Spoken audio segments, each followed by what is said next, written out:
Yippee, we're just two yappers in a pod. Yippee, The yippee, yippee, basically. yippee yappers. The yippee uppers all together. Do this, do this. Do this. This. Gotta ping the Discord, so important. Yippee. Yippee. Yippee. Yippee. Yippee. Yippee. What's happening? Most sane conversation you can probably have. It's just back and forth yippies. Yeah. Let's go yippee, yippee. Hello, Skog dear. Hi, welcome. Hello, Skog. How you doing? Welcome to the stream. Thank you, my Terezi horns. I love Terezi, so I had to rep the code. She's horny. That is true. I am very horny. I'm pulled up and horny right now.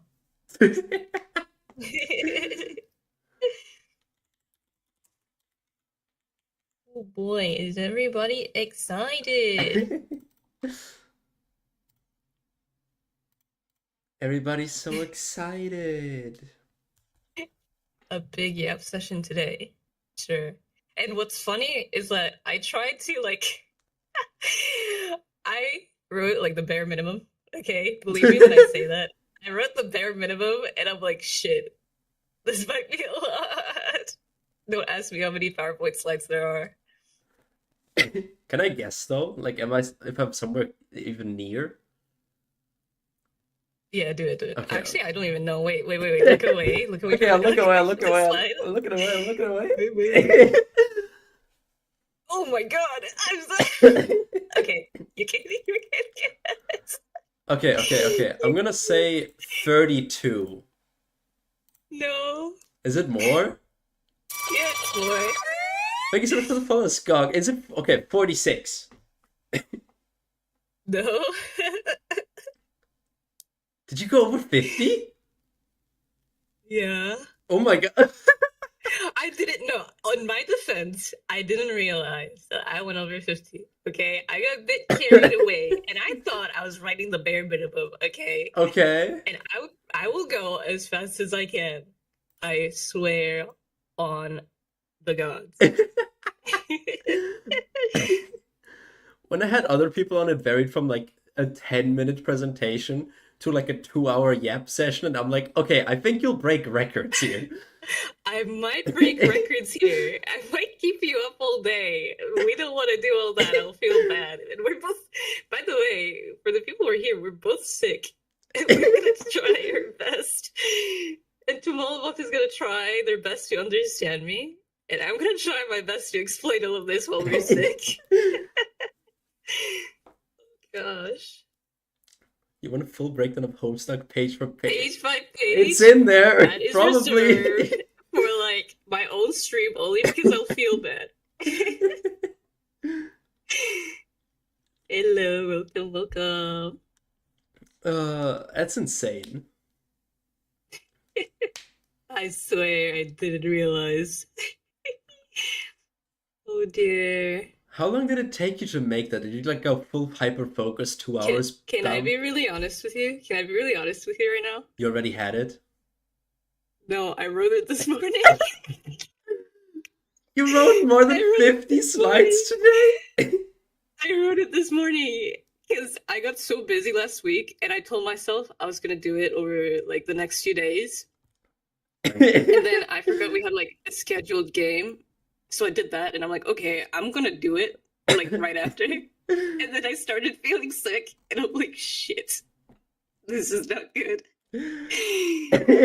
Oh, and then so I was like, okay, I'm still sick and I feel worse, but I will still write it, all of it this morning. And I did it. Hello, Ultraplex. That's insane. Welcome. Do you want to know the number? Yeah, go on. I think it was 63 or 68. It's 63. God damn. Hey, I'm talking about the core concept, Oh, the core concept. Oh. which should have been little. So I think if you multiply 63 times like 1,000, maybe that's like the bare minimum of the entire Homestuck story. God damn. I didn't Oh realize it was god. that deep. No, this is not going to be spoiler free. Um, because if we really think about it, you cannot really be spoiler free about Homestuck. I will give a big spoiler warning at the beginning, Mhm. and I will be showing, Skog knows what this is. I will be showing a flash, a very important flash, just to like jingle jingle, little keys on the screen, jingle jingle, look, it looks so cool. But I will be giving a big spoiler warning before that. And if you shh, What does that speak even? as not. You'll find out. Don't worry about it. But in this flash, there will be so much happening. You will probably forget what happened in there that What? it won't necessarily be a spoiler. Oh, okay. Yep, you'll see, you'll see. You'll have your fun. I'm intrigued, scared, and interested. Let me see if I can. Yeah, okay. But yeah, that's something we will be going through in a bit. Do you want to get ready? Like, do you want to start soon? Yeah, Are you I'm happy to start whenever. It's are you ready? up to you. Okay, hold I'm on. ready. Are you ready? Am I? Are you ready? You know what? Okay, let's go. Let's head into it. Okay. Let's do it. And you see my mouse, right? My little Miku Yeah, mouse on the screen. the little Miku Okay. Miku mouse. So first things first, we will start with disclaimers. A lot of disclaimers. Again, we just talked about it. This will not be spoiler free. I will be talking about the concepts within Homestuck. This is more so like a session to like help you understand a bit what goes on at the start and what you'll probably be seeing. Um, we'll be talking about some simple stuff like what are the trolls. I'm sure you've heard what the trolls are, or perhaps what they look like. Brief descriptions on the humans, and some confusing stuff that happens at the start with, you know, and just a bit of Homestuck context and like why is it coming back around? What is going on with the new show? Whatever. Okay. And I'll be giving spoiler warnings in the big stuff like the cascade that was mentioned in chat. Is that right? Are we good to go? Yeah, I have like no context to any of this, so That is perfectly fine, and you probably won't have any context after this either, because it's really hard to make it make sense. oh my god, thank you But so I much for will the try my best. sub, Dad, sweetie. Oh my god, thank you so much. You're not missing it to Twitch ads. I respect that. I respect that. The love is respectable. Hell yeah. I appreciate it. Okay, shall we go on to the Let's get into it. Let's do it. So first, context and basics. Believe it or not, this whole thing is context and basics, but there's context and basics to the context and basics. Also, thank you so much for the sub, Scott. You'll apparently also not lose to it.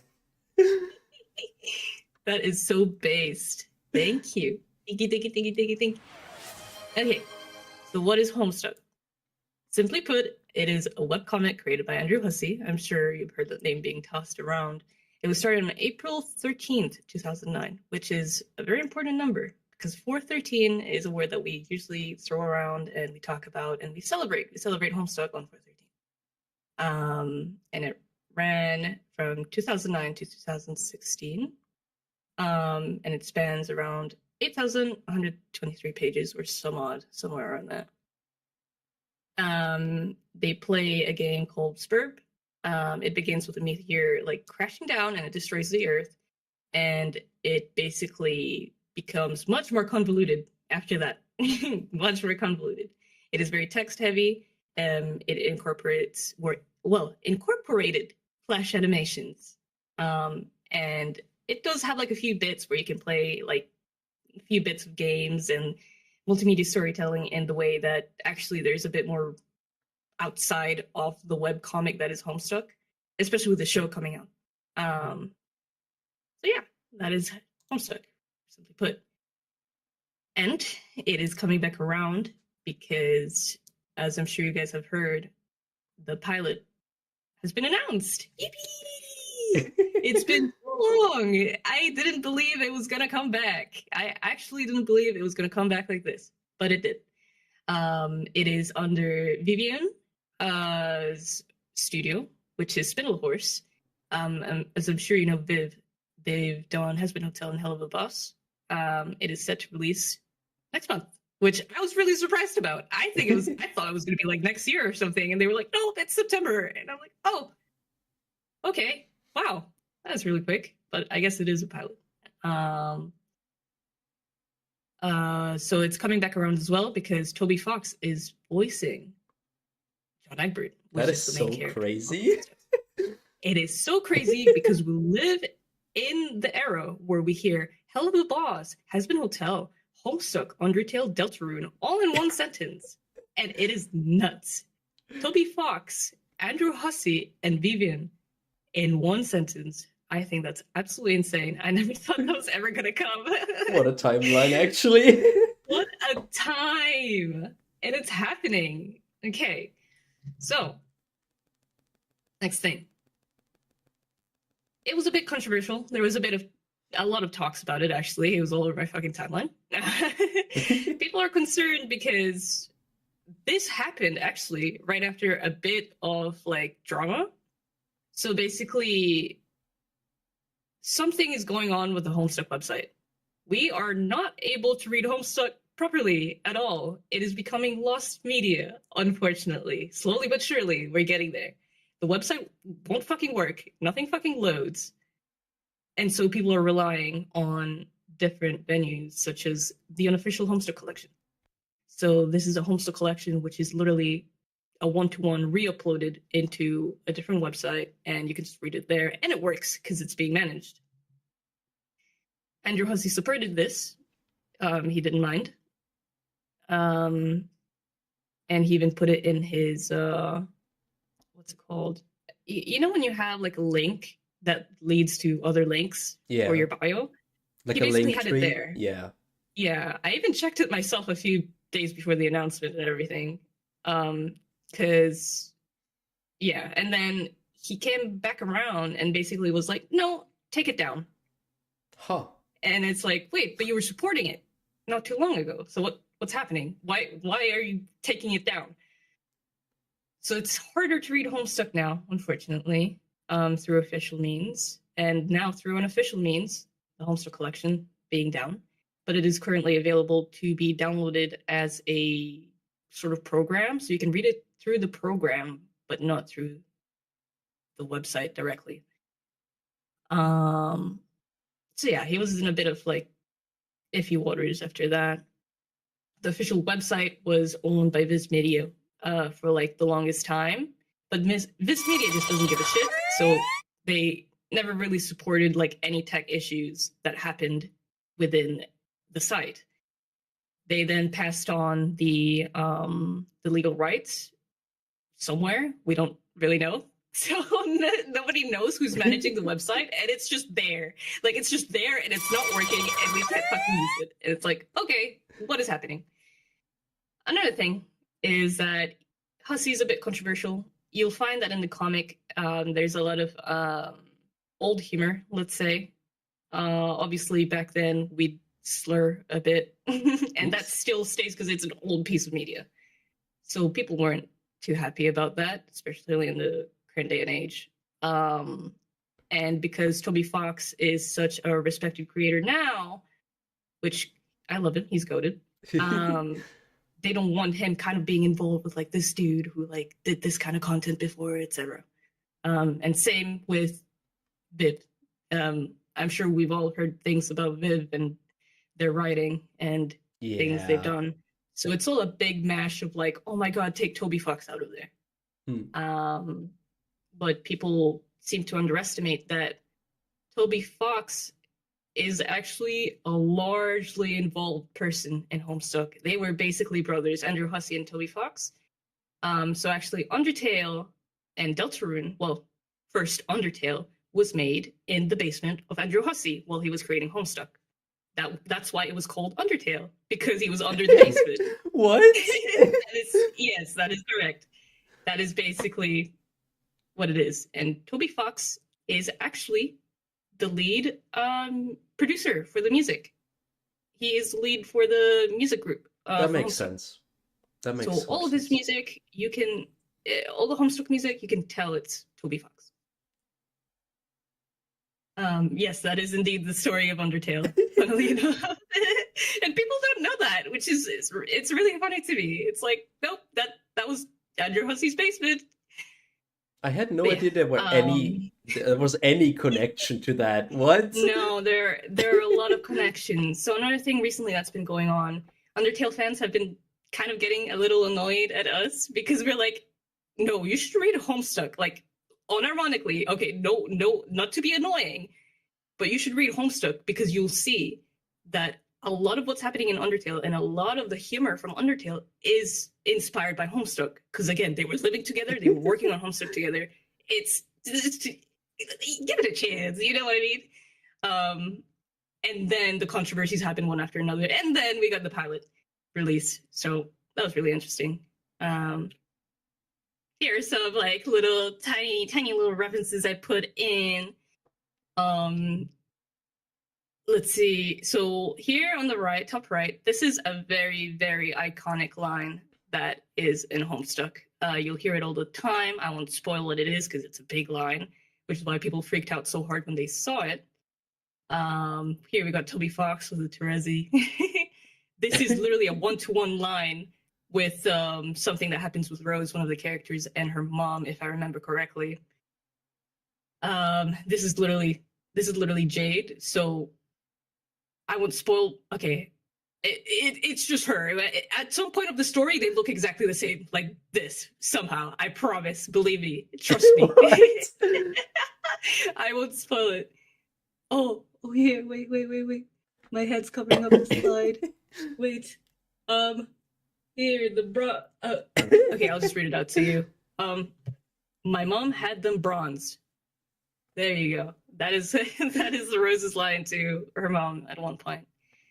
And actually, what's really funny is that the story of Deltarune right now is actually leading at a very similar way that Homestuck did. So, like, if you really think about it, to those who know, Deltarune being post-Scratch Undertale is like, okay, that's pretty perfect. That's literally what's happening.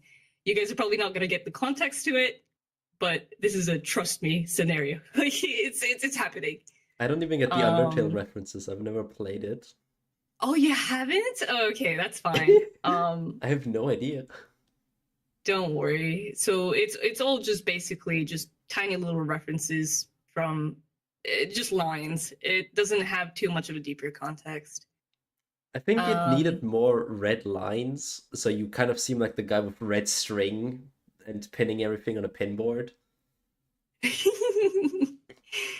Close enough. Okay. And then Pyro is the name of this character. I'm covering it. Which is actually the horse that I have off. Okay.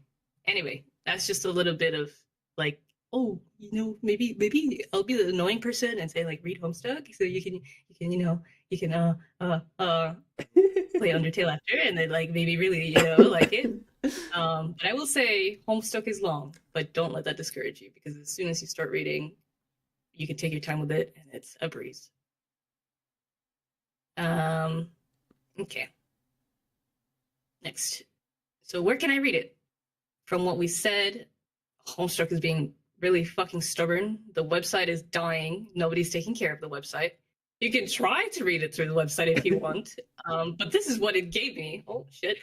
This is what it gave me as soon as I clicked on the website, and I just took a screenshot of it, and I just put it on. So that's what it does. You can either... It looks good.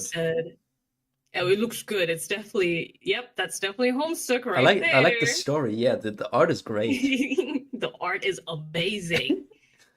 Um, you can either go through the unofficial Homestuck collection if you want. You'll have to download it this time because again, Under Hussey took it down. So, but for those who aren't necessarily reading inclined, because I know it can be hard to read, especially even my attention span is degrading these days. You can just go and watch it. There is a fantastic group of people who have voice dubbed over Homestuck, and they just read through the dialogue and put in everything in order, and they try to get their characters perfectly in their little accents. It's great. So just watch it. If you can't read it, at least give watching it a try. Interesting. And so, how does Homestuck tell its story? So, as I'm sure a lot of you know, we've got the little beans as an art style. These are the most iconic beans. Oh, for the new people coming here, this is not going to be spoiler free. Whatever you're seeing, it's all spoilers. But when it's really spoilery, I will say when it's really spoilery. We're going to be going over like the basic concept, and that's about it. So this is the art style, the classic art style. We've got the beans. The author makes fun of when he breaks outside of this art style, and he kind of calls it hero mode as a joke. And that's when they kind of get into these really nice and clean art styles. Hell And yes. this is all done in MS Paint. Damn. Sort of. Mainly through MS Paint, obviously. And sometimes other artists come in and help, and they get really nice artworks, like here on the left. Why is the dog girl green? Isn't Isn't it a cat? Wait, isn't it? Well, it's a spoiler. No, that is the dog girl. Is it not the Sprigatito from Pokemon? It's Sprigatito! Yeah, no bullshit. But she is a dog. I will explain this dog later in a bit. Oh, is it the dog from like the Undertale reference? No, it's not. What? I wish it was. What? That's a different one? It's a different one. God damn it. Well, okay, wait. Technically, okay, yes, it is, but this is a different one of that dog. What? It gets convoluted. Is there multiverse in this? Oh, no. Yes. Oh, there's no. a lot of it, and that's the main charm of Homestuck. It's very multiversal. But we'll get to it. We'll ease you up into it first. Okay, next. So, we got flashes. We mentioned it before.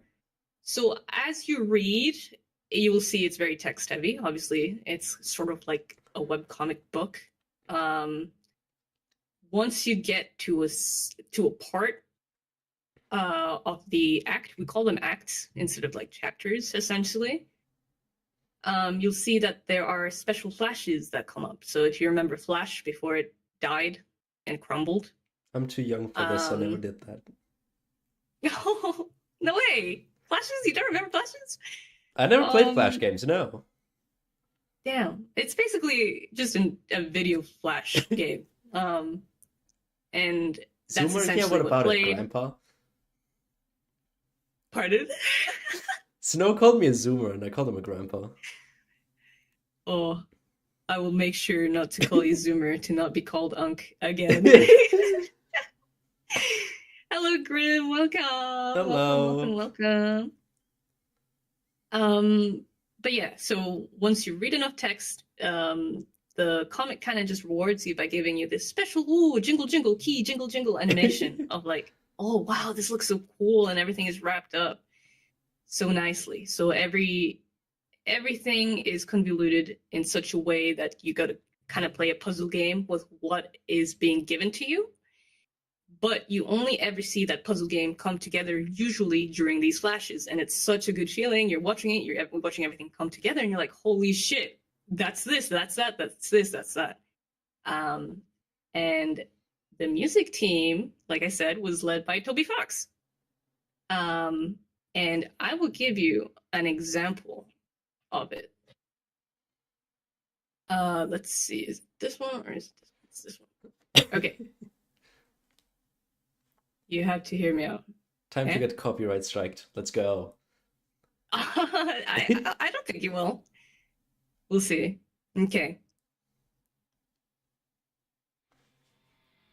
I won't play all of it, but I'll play halfway. Spoiler warning, first of all. Big spoiler warning, obviously. But I'll give you half the spoilers by only playing it halfway. If you don't want to get spoiled, look away now.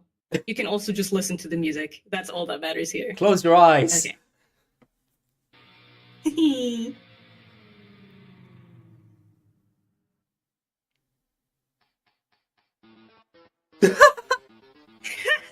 This was in Homestuck before it was in Undertale. So yeah, that's crazy. Megalovania is in here. And then we see it in Undertale, and we're like, holy shit! It's fucking Megalovania! And it's great. So here's an example in a flash.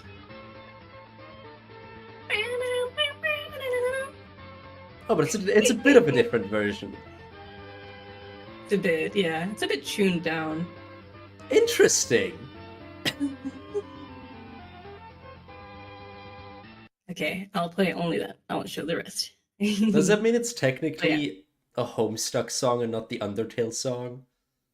Technically, you could say that, yeah. Some people, there is a character that shows up. Well, there's two. They kind of argue of like whose theme it is. Like, oh, is it this character's theme or that character's theme? But there is someone who technically owns that theme aside from Sans. So it's kind of cool. A lot of people don't know that either. So I thought I would give it a shot. But what if he is Sans, but like the alternate timeline is Undertale? I mean, one of the characters that is debated kind of have some similarities in terms of power. But we'll get into that later, maybe. Next. Right. So another thing that they do with their storytelling is it is full of internet culture and it's full of references. There's references everywhere, which is why people are really, really worried.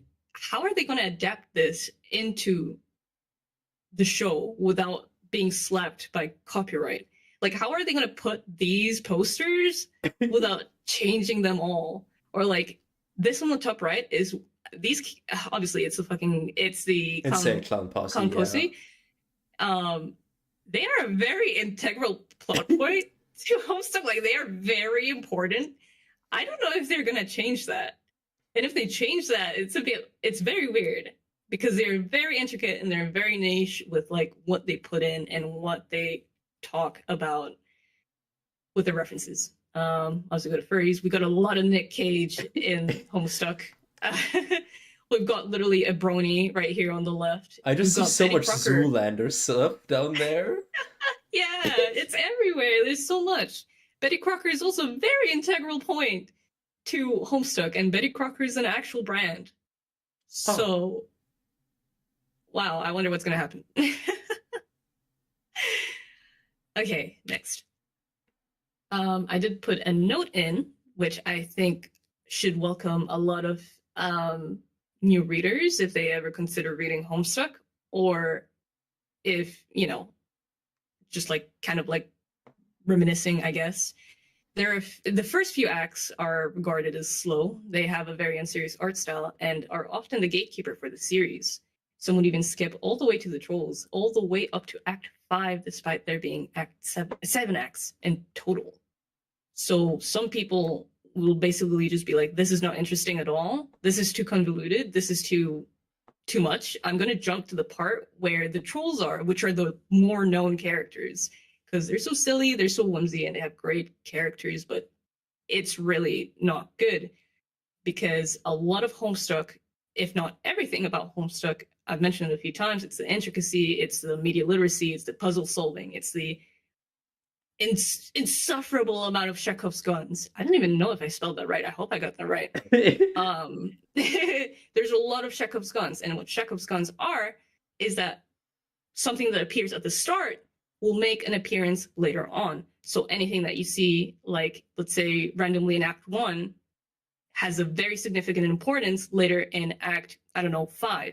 But some people will just skip through all of that, and suddenly they're missing, like, such a big chunk of context that's like, so seemingly tiny at the start, but actually it's very important, and that's a bit of the beauty of Homestuck. And also, there's a big buildup So the start is slow for a reason. The start is simple for a reason. Later on, it's like, what the fuck is going on? I don't get it. And I think that's beautiful. And like it's great. It's people would often not acknowledge that about Homestuck.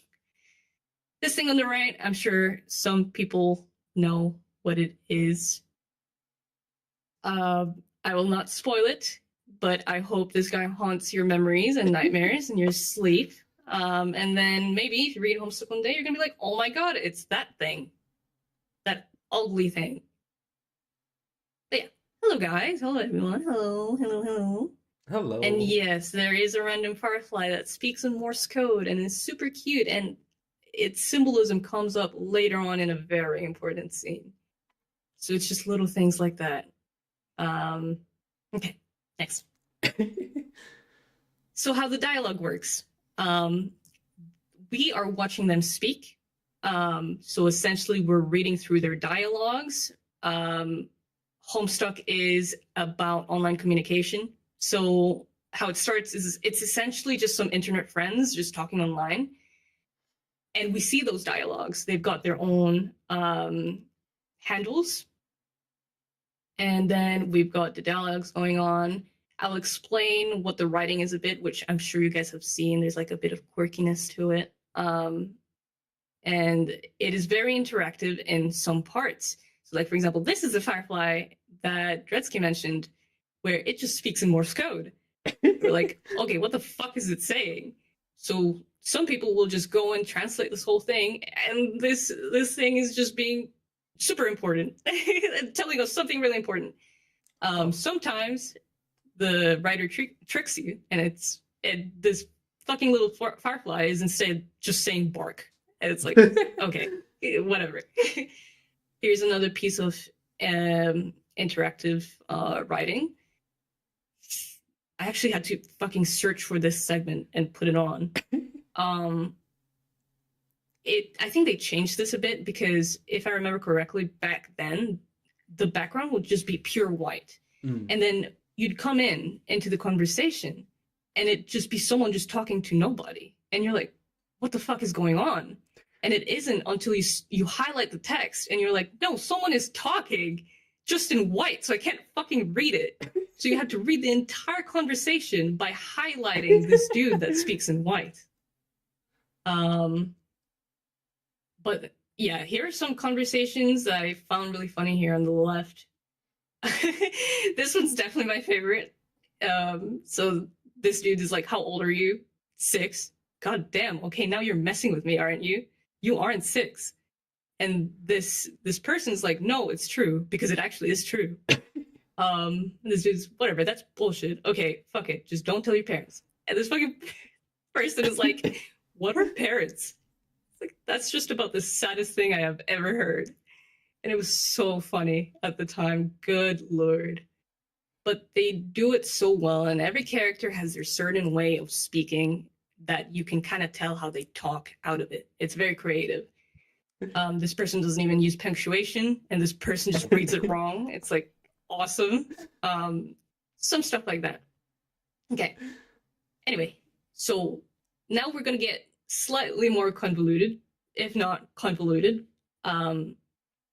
Again, Homestuck is about some kids just jumping into a game, and obviously this game has some premises and game mechanics. Does the game actually exist though? Like, do you also play the game as a reader, or does it not exist? In some shape or form, some like I mentioned before, there are some segments where you can actually play the Flash games. They've got some Flash games on, and you kind of just do your own shit. But for the most part, you kind of interact with the webcomic by like you as there's a narrator, and they're like, okay, John, do this. Okay, John, do that, as if you're playing the game.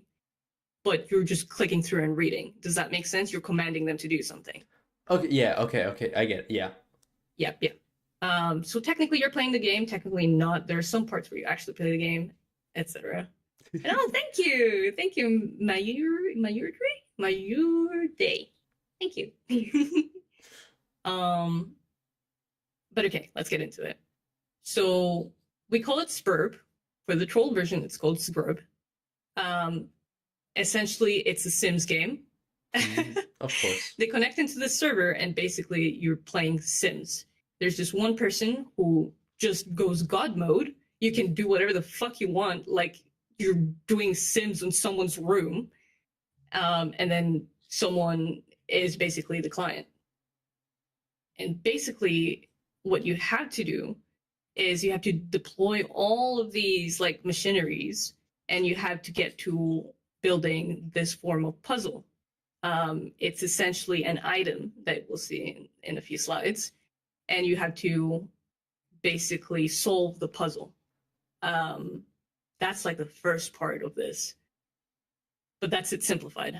I just don't want it to be too convoluted, but basically that's what you do. There's a few items, the few machines, you have to make a puzzle out of it, and you have to solve the puzzle. Next. The players then have to climb through all 7 gates. So there are 7 gates positioned, which is just like here on the top right. Those are gates. They have to get through them and basically get through to the 7th gate. By the 3rd gate, they will get to their own dedicated world. So basically, it spawns them a fucking Minecraft world that's dedicated to you as a character and your quest. You have a quest that is given to you within that dedicated world. In this world, you will have concerts, these little guys here on the bottom right, and they will essentially just give you some guidance in a way to like what you have to do through the quest. There's an example where you have to breed this thing called a Genesis frog. And these guys will just help you, kind of like inch you towards that. Then you have to go meet the denizens, which I will explain what it is. And then you have to confront the Black King and Queen. All of this is very chess-like based. I'll show it to you in a second. And basically the end goal is you have to kill this queen and king off the board. Okay. However, what happens in Homestuck is that certain events within the game have caused an impossible obstacle to spawn. This obstacle complicates things so fucking much. It's fucking impossible to basically win the fucking game. This guy is fucking multiversal, and they can destroy a countably infinite number of separate space-time continuums. And he is not the final boss. It got that bad. It was that bad of a fuck-up that they are stuck in this Sims game that they have to defeat this guy, right? But this is not even the final boss. This is just one of the guys to the side. It's fucking multiversal. I just don't want to spoil like the big guys for you. But it gets that bad. Wait, so is the game unbeatable? Sort of. That's just bad game design. What the fuck? Yeah. I can't provide too much context. But anyway. This is a Silodex. I won't go too much into it. You can find this in the early starts of the game. Basically, it's just a gimmick where it's your inventory, but you have to take extra steps to take your fucking inventory out because the writer likes to be a prick about it. So, for example, Jade here on the bottom right, she has to draw the item that's like right next to her just to put it in her inventory. And then it's a whole mess. There's someone who has to rap for it. And it's like, okay, whatever. Okay, so this is the puzzle item. I won't go into this. Don't look at the text. That is misleading. I'm just trying to scare you. This is the puzzle item that they have to build with the machinery. That is the end goal. And they have to solve whatever puzzle item is created from the machinery that carves it. So for example, here, Jade gets a dog, right? And this dog is a reference to future events or like what her storyline will be like, etc. Because she turned into a dog. Works the same way. Yeah. Wait, does John turn into an apple? Well, you'll see. So these on the top are the other characters' items. So, for example, the bottle, the egg, and the apple represent different things that are like close to the character. It's weird. It's just this random thing. Not really random. When I say random, don't trust me on that. It's not. Okay. Don't listen to me when I say that. But yeah. Anyway, these are the lands that are dedicated to the character. I only put 2 of them in here because the other lands are really cool and I don't want to spoil all of them. Wait, what? Basically, Dave's item is an egg because he's a bird. What? well, you know, you're half joking one way or You another. can joke about anything in this, and you can make me believe it's real because what the fuck? You can, and it's probably real. That's the thing. It's probably real. Okay. Anyway, um, the lands. These are the dedicated land that is given to you after you get through the 3rd gate.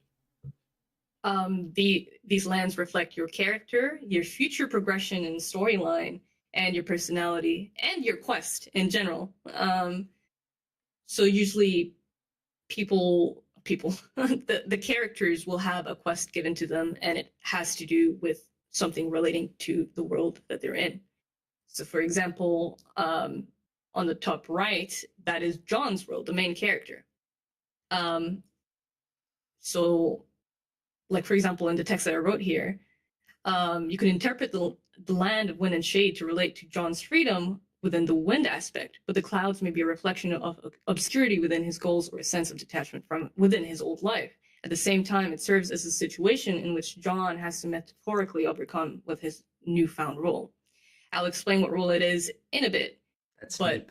it just serves as a setup. It's a game, basically. Now, these are the denizens. Are they Um, worms? yes, they're worms, technically. But they're not just worms. And that's all right, kid. I hope I'm not yapping my ass off too much. Well, okay, that's kind of the point. It's the whole point So, of today. That's but yeah, denizens are something that players technically have to confront, not necessarily beat, but they have to confront. They're godlike beings that inhabit each player's land, serving as mythological gatekeepers of their quests. They represent symbolic trials tied to the player's personal struggles, offering choices that affect the story's outcome and ensuring growth and agency. Denizens act as cosmic checks, requiring players to confront fate, understand their roles, and prove their readiness before progressing. They basically give the hero an ultimatum, depending on the circumstance, and may grant powerful rewards such as weapons. Um, they basically give you like this riddle, right? And they give you a choice. They give you an ultimatum, and off of that, you get like a big buff on something, depending on who you are. These guys are actually based on Greek mythology, except one of them. Um, so we got Hephaestus, we got Echidna, we got Cetus, we got Wait, Typhus, we got Echidna? Hemera, we got Nyx. Yeah, Oh yeah, my god, yeah. Knuckles the She's really hot. Echidna from Oh my Sonic? gosh. Sonic reference in my Homestuck? I knew it. Of course there was gonna be one. So yeah, I think the denizens are really cool.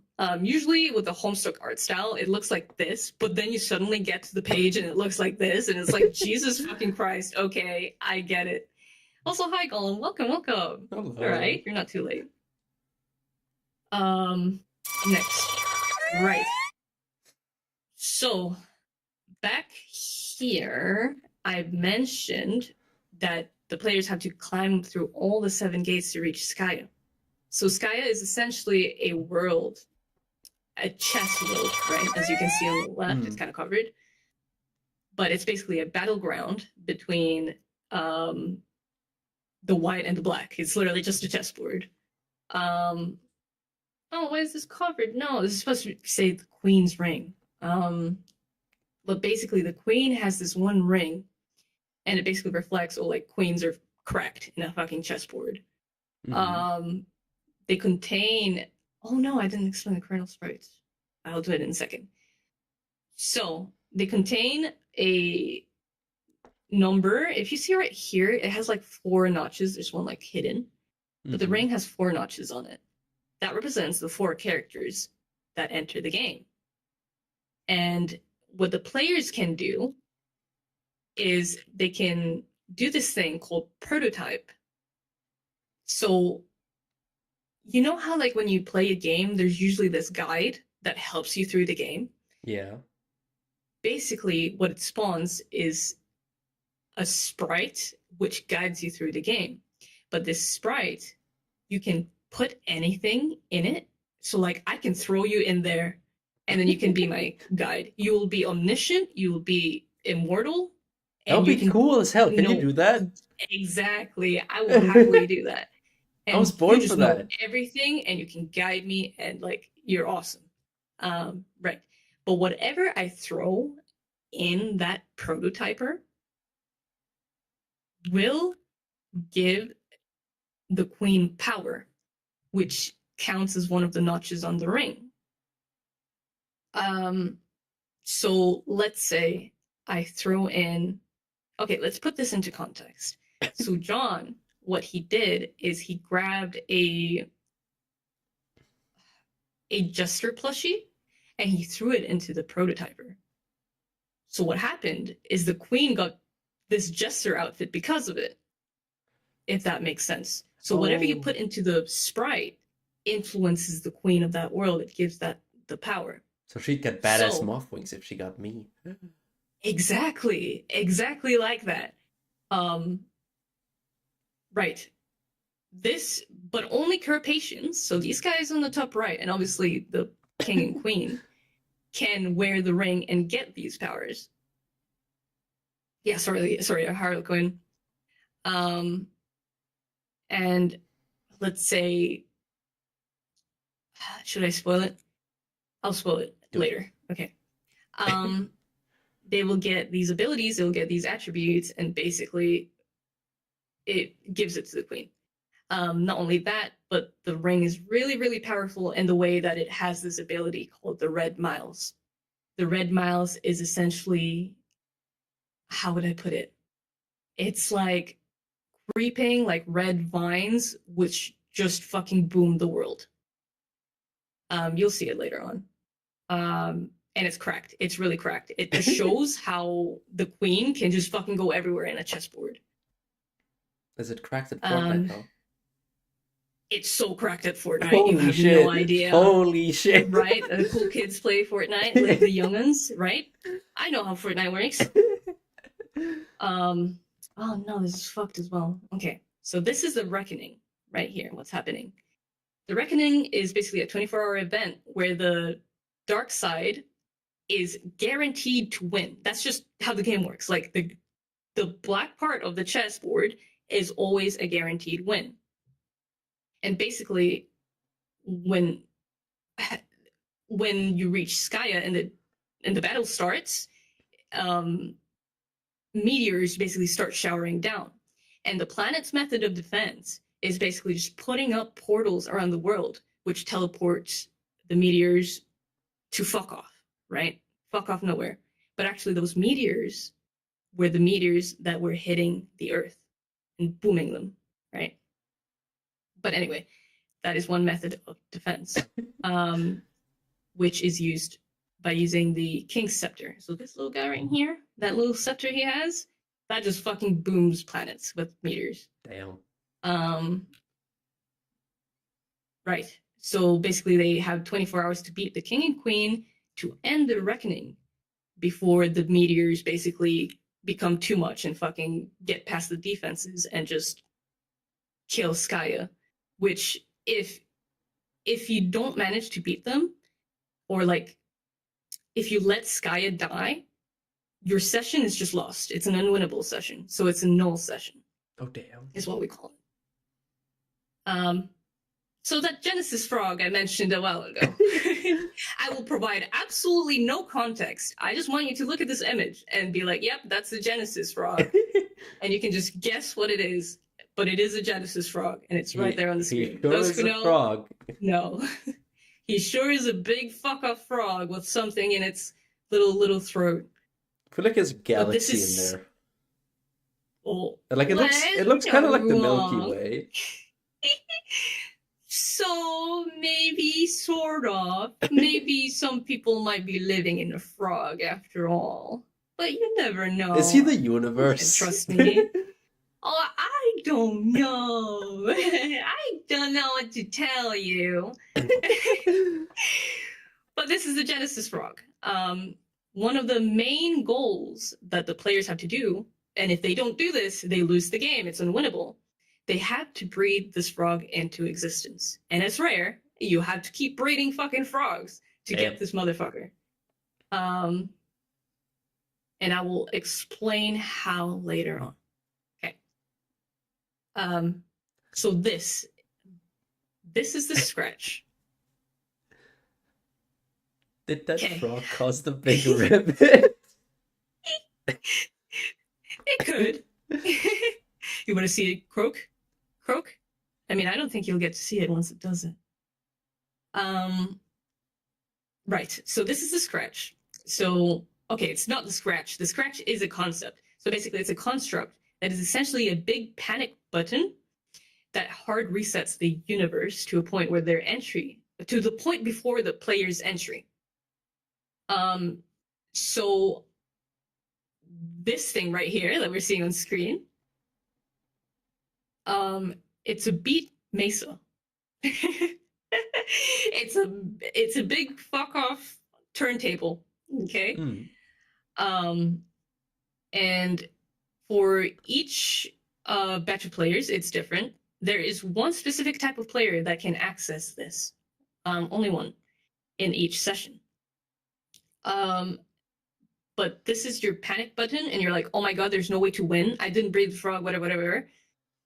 Just fuck this shit up, and then you can go back to a time before entry into the session. This can only be done with the quills of echidna. So if you remember echidna, it's this beautiful, voluptuous, wonderful worm. And she you know the grants you way that. to them, though. Do you know the way?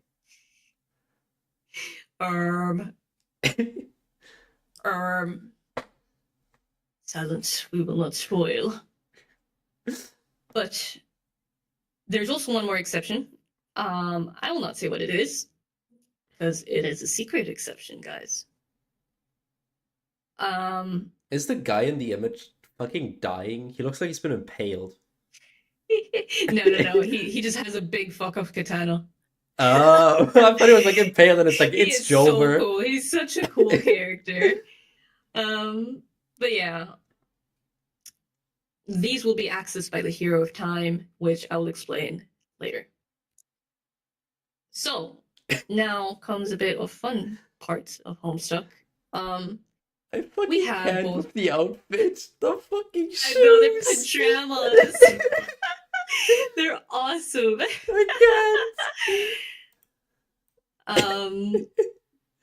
We've got Prospit and we've got Durst. So these are two kingdoms in two big fuck off planets around Skya. How would I put it? I guess it's on screen. Well, okay.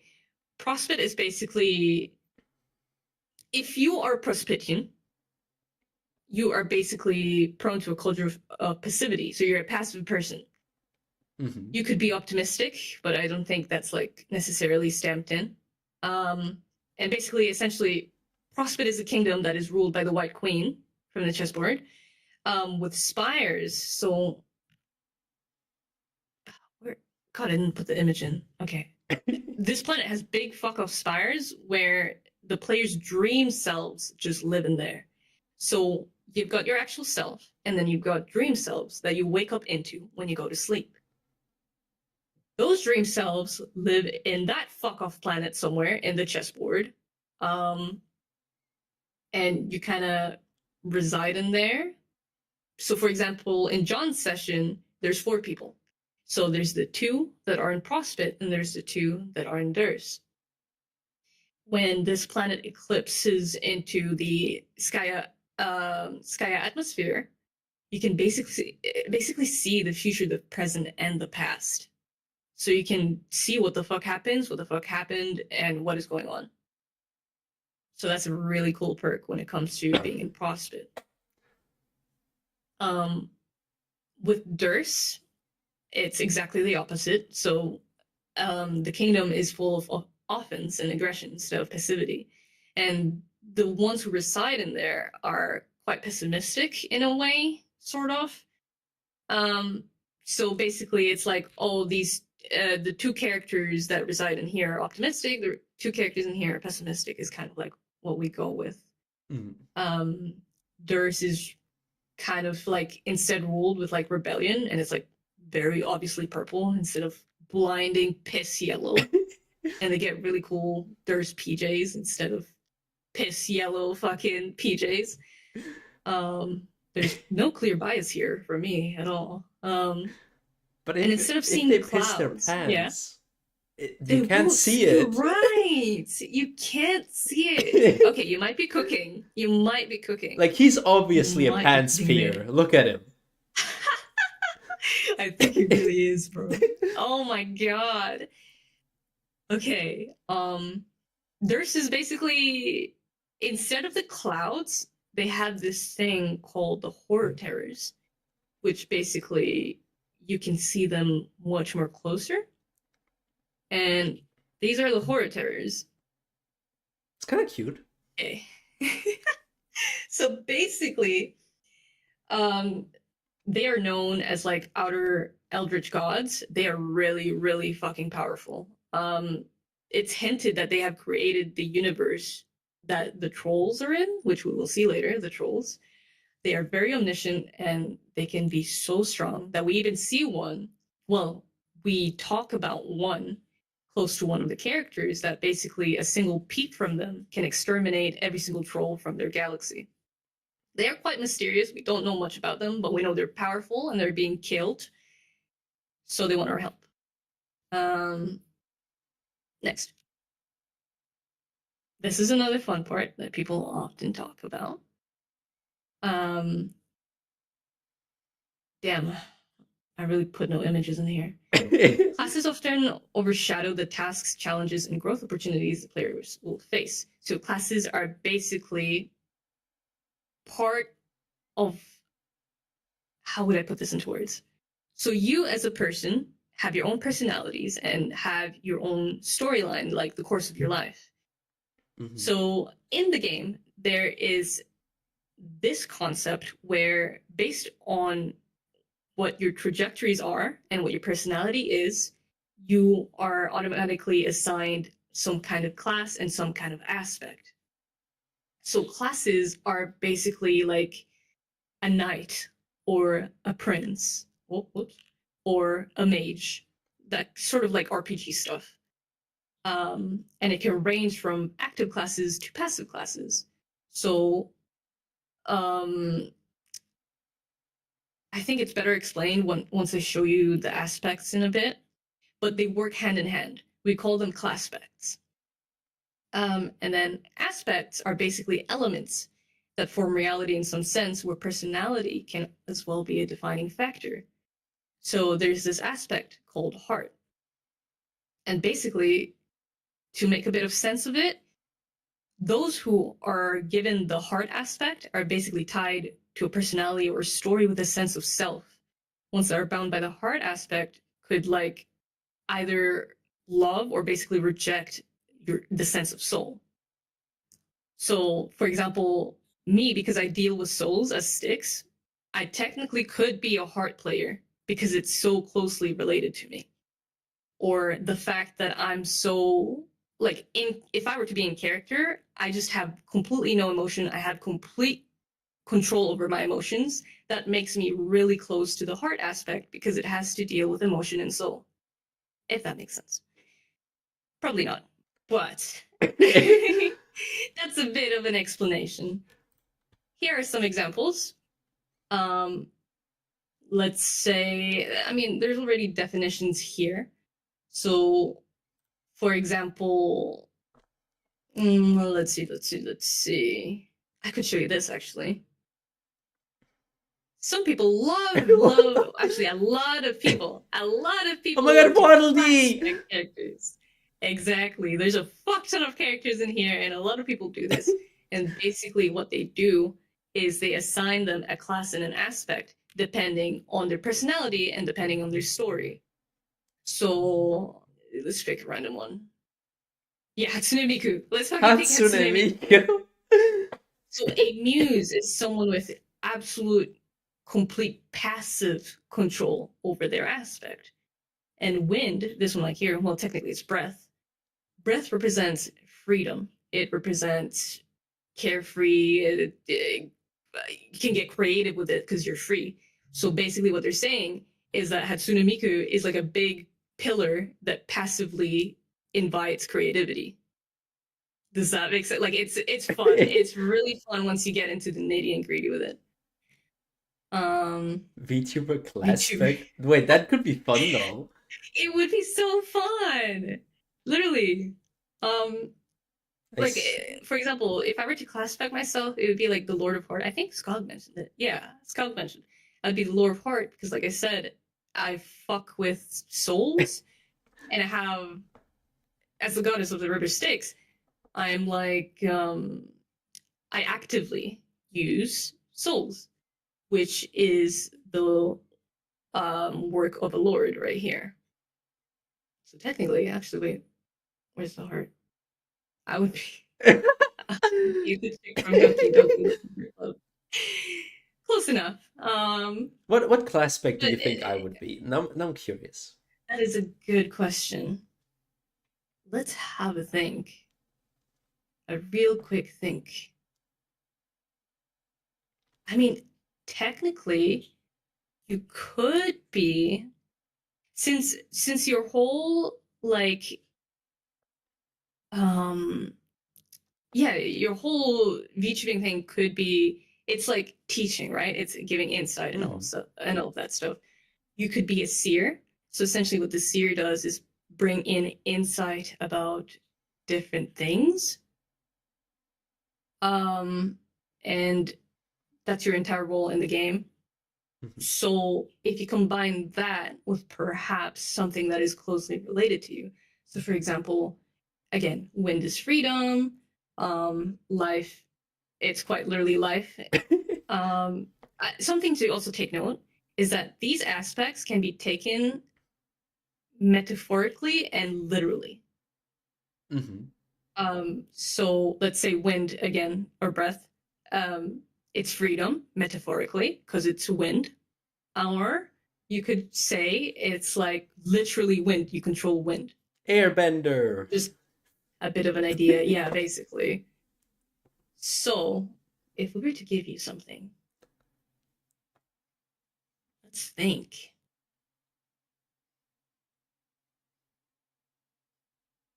You could just be a seer of life. I mean, you do talk about you do lessons in bugs, don't you? Yeah. You could be talking essentially about life. It could be something like that, True. depending. I would have to psychoanalyze you really, really closely, and then I give you one day. Oh So my yeah, god, that's an example of it. I'd be the guy from what's it? Oh no, what's this name? We don't talk about Oh Bruno. yeah, you'd be him. Yeah, basically like that. Because he did give insight into, what was it? He has like the little shards and stuff like that, doesn't he? The Rat Master. Yeah, something like that. Um, right, next. So why are these class specs important? Pajamas. We love pajamas. Also, is the Land of Celebration Bell's quiz still up? I'm actually not sure. Maybe. I think. Can you please have a look for me, please? Okay. God tiers are basically when you unlock your full potential and the highest level of power within your class spec. So, you basically become a god. Damn. Whatever aspect you have complete and utmost control over your aspect. Um, right. So to God tier, a player with a living dream self must die on a quest bed or cocoon. Or if you don't have a living self at all, you could just die or slowly die onto like a sacrificial slab instead. I'll show you what they look like in a second. Um, so what happens if you remember? There's two bodies. There's your well, if you still have them, there's your dream self, and then there's your actual self. So if you take your actual self and you die on the quest bed, your dream self will then merge with your actual self and you become one, and then you god tier. I really hope that makes sense. You Yeah, basically yeah. become one with your two bodies. Whatever memories you had from the other body, you gain it into your current body. 2 seconds. Okay. Okay, I'm back. Right. After that, these are the slabs on the right, and the quest bed is on the left. So that's what they look like. They look mythical enough. But really, it's just a mattress and a fucking bed in the middle of nowhere, made out of rock. Comfortable. Okay, comfy. Now, since we're on the topic of technically resurrection, if one dies, their original body may be kissed by a player, and then they will merge with their dream self. So the trend here is that your dream self is your backup body.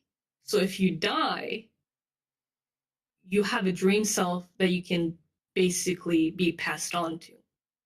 But if you if you don't have that backup, it makes things a bit complicated.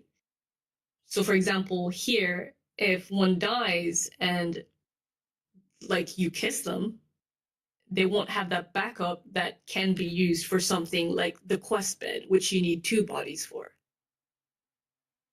Why is there Um, puke coming out of his eyes and like don't dead worry about blood? it. What? What? He is so dead right now. This is the deadest anybody could dead ever be. Before you said anything about kissing, I thought she puked on him. No, no, that's actual blood. Which How is most that people blood? What? into How is that it. blood? You see. I know That is color is blood, and hard, he is but what? bleeding out of his eyes and probably puking. We can probably not tell what is what. What in the Nurgle Um, Warhammer reference is this? basically. Now we can finally get into the characters. Classism. Technically, it would be both. It's both. Oh, that's a self-insert, But, right? um, not really. Sort of. I mean, he's relatable, but he's not necessarily a But self-insert. isn't he like the self-insert from the author because he still makes the YouTube videos with that character? Um, maybe. Is I mean, isn't isn't okay. he just him? The author, the author does have a self-insert. I will say he does have a self-insert. He has publicly said this one character is just like me for real, which will be really soon. But this is John Egbert. This is who Toby Fox is going to be voice acting.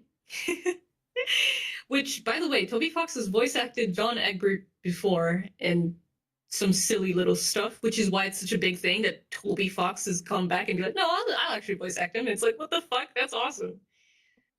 Um, anyway, this is John Egbert. He's the main protagonist and is the first kid that is introduced to us in the game. He can be seen as just a simple guy, one who's invested into bad movies and pranking. He lives with his dad, who is supportive of his interests, such as Harlequins, without really knowing that he actually hates them. Damn. He's a good dad. He's trying his best. His spectrum handles are a ghostly trickster and ectobiologist. The reason why this is important will come later on. I'll talk about it briefly.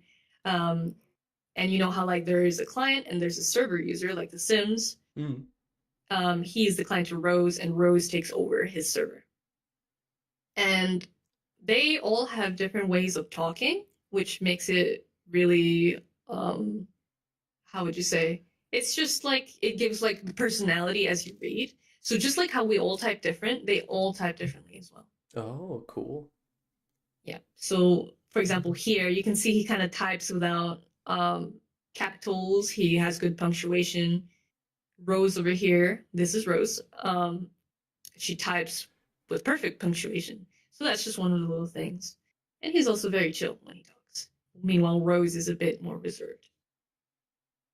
Um, I won't go too much into depth of the characters. I'm basically giving the surface level just because there's a lot of storyline that basically ties them to different things, if that makes sense. Mm.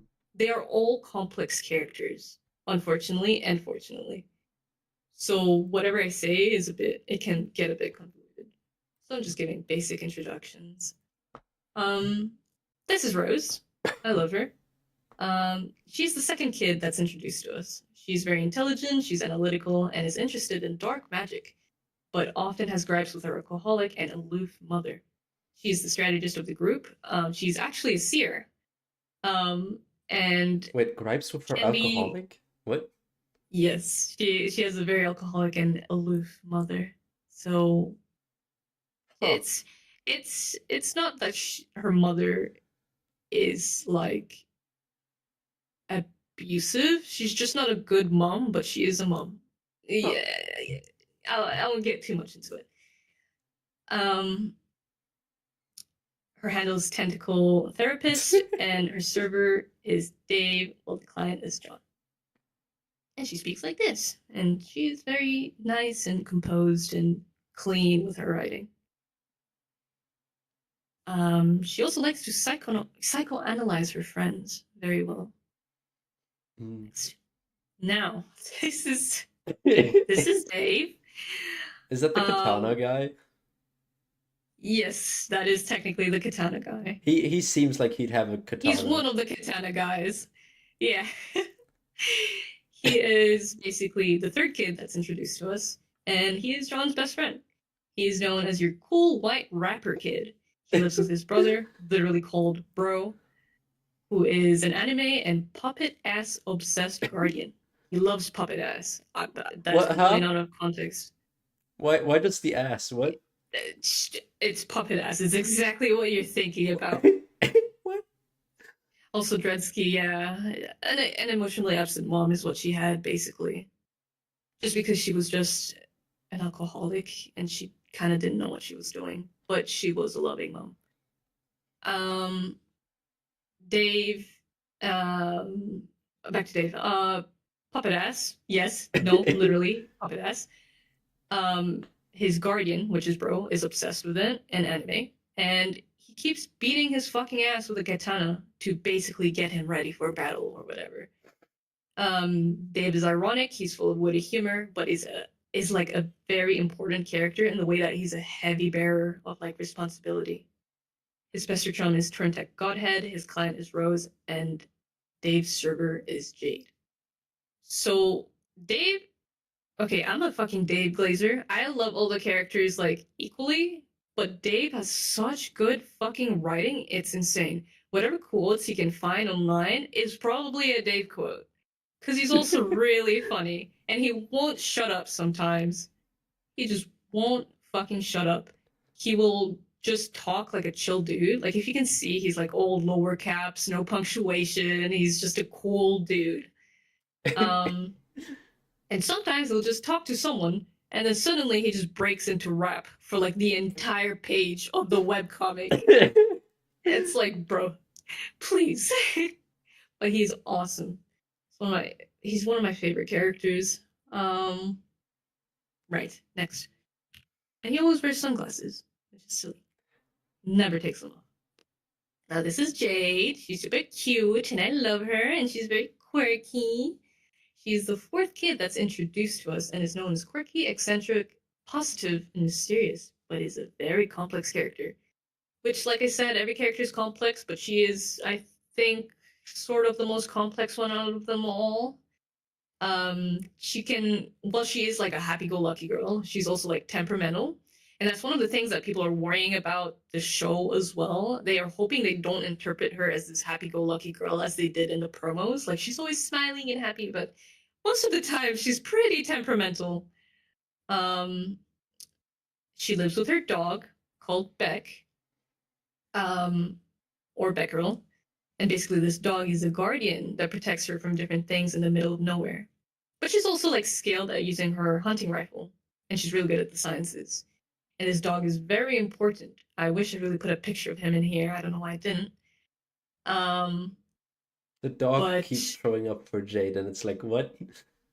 yeah, she's a furry. Oh, I need god to damn say that it. as well. She is a furry. If we go really far back, where is she? You see in the middle? She's got like Oh, the furry. yeah. She's a big furry.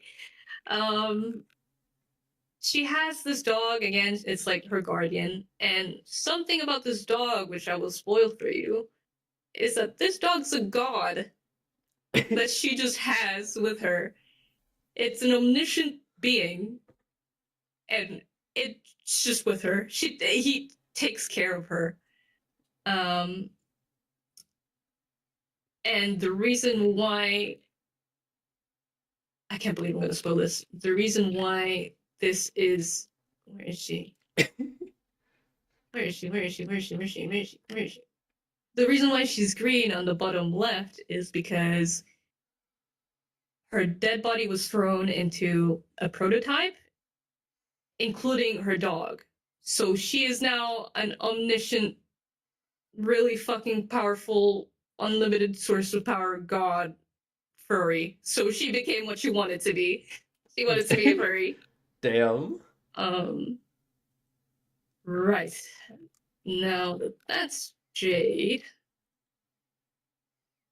Um, it's a very complex family tree. This shit is messy. It's really, really messy. There, I won't go into it too much. So basically, what I'm talking about right now is up until somewhat Act 5 of Homestuck. So I won't go into it too much. But there is a lot of genetics going on, and then basically recycling the genetics of other things and then putting them back in time and then causing like a time loop and maybe like some paradoxes here and there, which is what makes everything complicated. But that's like only in the game, right? Only in the game? Yeah, or is it like, do they turn into. What is this? There's no way this is like an actual family tree of them IRL, right? It's just in the game they play. No, the thing about the game turns into IRL. So this Ah, is the IRL. of course. So it's very convoluted. So now, what people love the most is the trolls. People often skip to Act 5, which I get mad about. Don't skip to Act 5. Act 5 is where the trolls come out. I was expecting a Right. very different visual for trolls. It's basically just humans with horns, to be fair. I mean, also, a beauty about Homestuck is that their sprites are so minimalistic that whatever you want to interpret them as, you can interpret them as. So let's say, for example, in the sprites, they don't have any ears. Maybe you want to give them different ears. You can give them whatever you want in your head canons, and that's something that people really played around back then. They were so free to just give head canons everywhere, especially to the trolls. I won't have a page for each of the trolls because this is only half of them. Oops. First of all, but I can give you a brief description of each of them. May I ask what your horoscope is? Aries. You're an Aries, just like me. So you're actually Aradia over here. So Aradia is basically this character who goes through the entire story being really spooky and really like dead, literally. She has this whole phase where she's like she turns into a frog, but she's still a dead frog, and she just haunts people, and it's very spooky, in the way. And she, when she's not dead, she has a personality that it's like somewhat unsettling, but she loves her adventure. She loves adventure. She loves going out, going to these ruins, and all of that stuff. So what's really funny here is basically whatever horoscope you are, and the person, you know how like people usually say like, oh, Scorpios or like bitches, stuff like that, that Yeah. usually like stigma. They basically put those descriptors into these characters. So how Scorpio is a bitch, this Scorpio is the bitch of all bitches. She is the bitch, bitch, bitch. It basically applies. So Isn't if I were to Aries give like a like really, yeah, Aries is like the hothead, right? I think. technically they are the hothead, and they did implement that for part of her story, but it's not limited to just that. Interesting. Um, so if I were to just go like clockwise and give a brief descriptor, Mm. this is Tavros. He is a big wimp. He is a big, big, big wimp. He loves role playing. He loves playing card games. Um, I don't know if I should spoil that bit. He loves animals. He can commune with animals. Um, Next, this is the fairy. She is royalty, actually. She is a sea dweller. She takes care of one of the horror terrors that we've just talked about that can just boom the entire troll galaxy. Their species more so. Um, she is very bubbly. She's happy-go-lucky. She's like glub glub and like fish puns everywhere. That's her.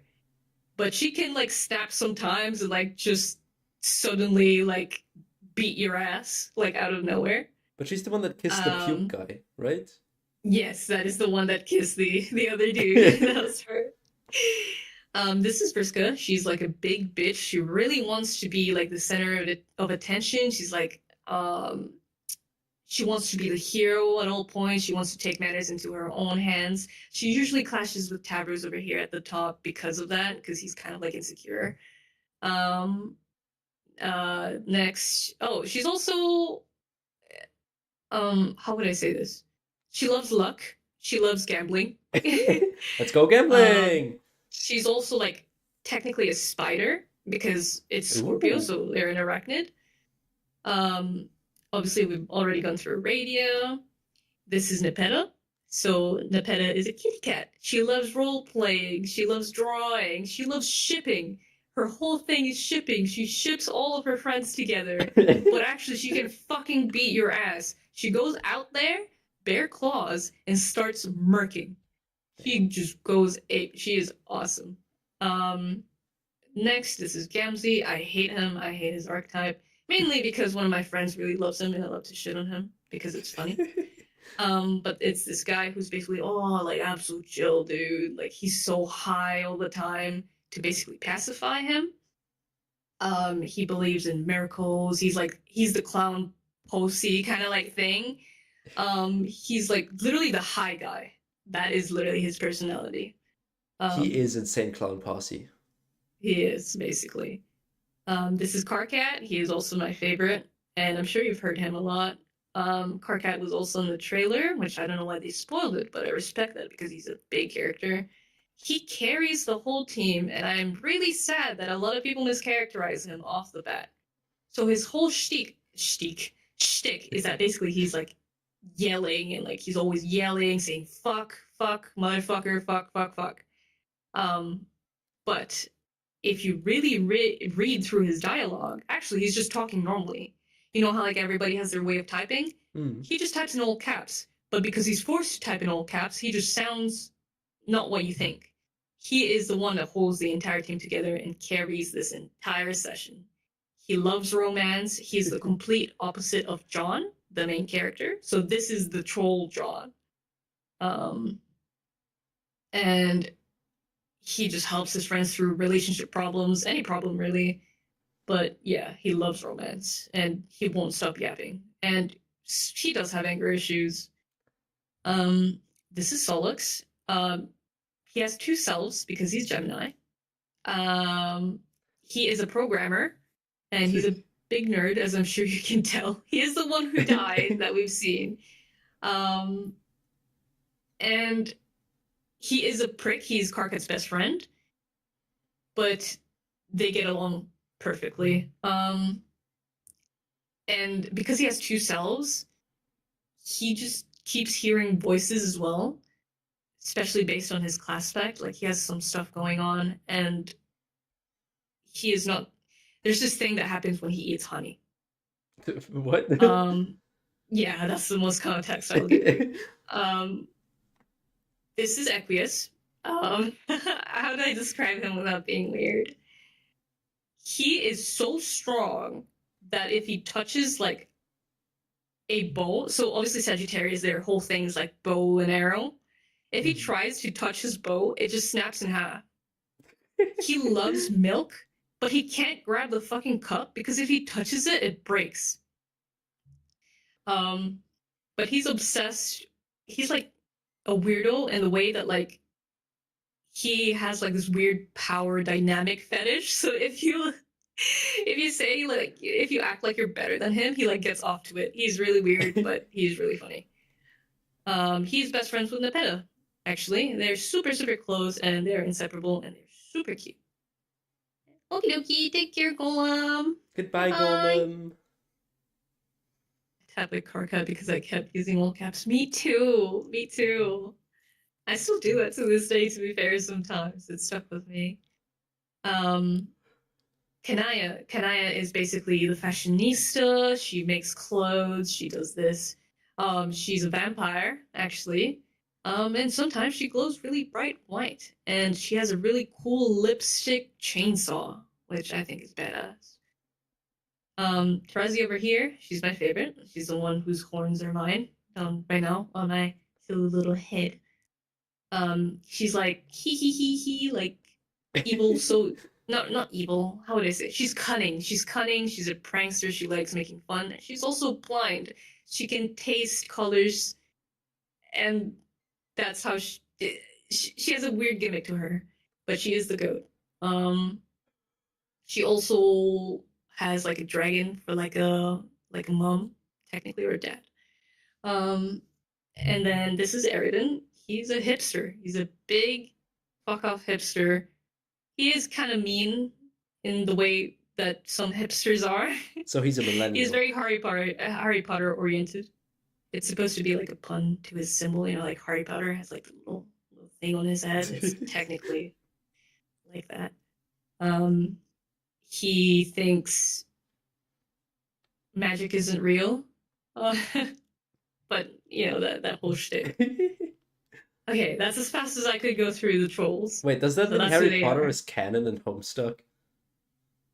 Technically, it would be canon. So Homestuck has this really funny way of basically making legally distinct references somewhat. Mm. So there's like, so if we were to like say Harry Potter were to exist in Homestuck, we would call them Troll Harry Potter instead of just Harry Potter. It's like Okay. Troll Harry Potter, and they're just slapped on with the gray color and the horns.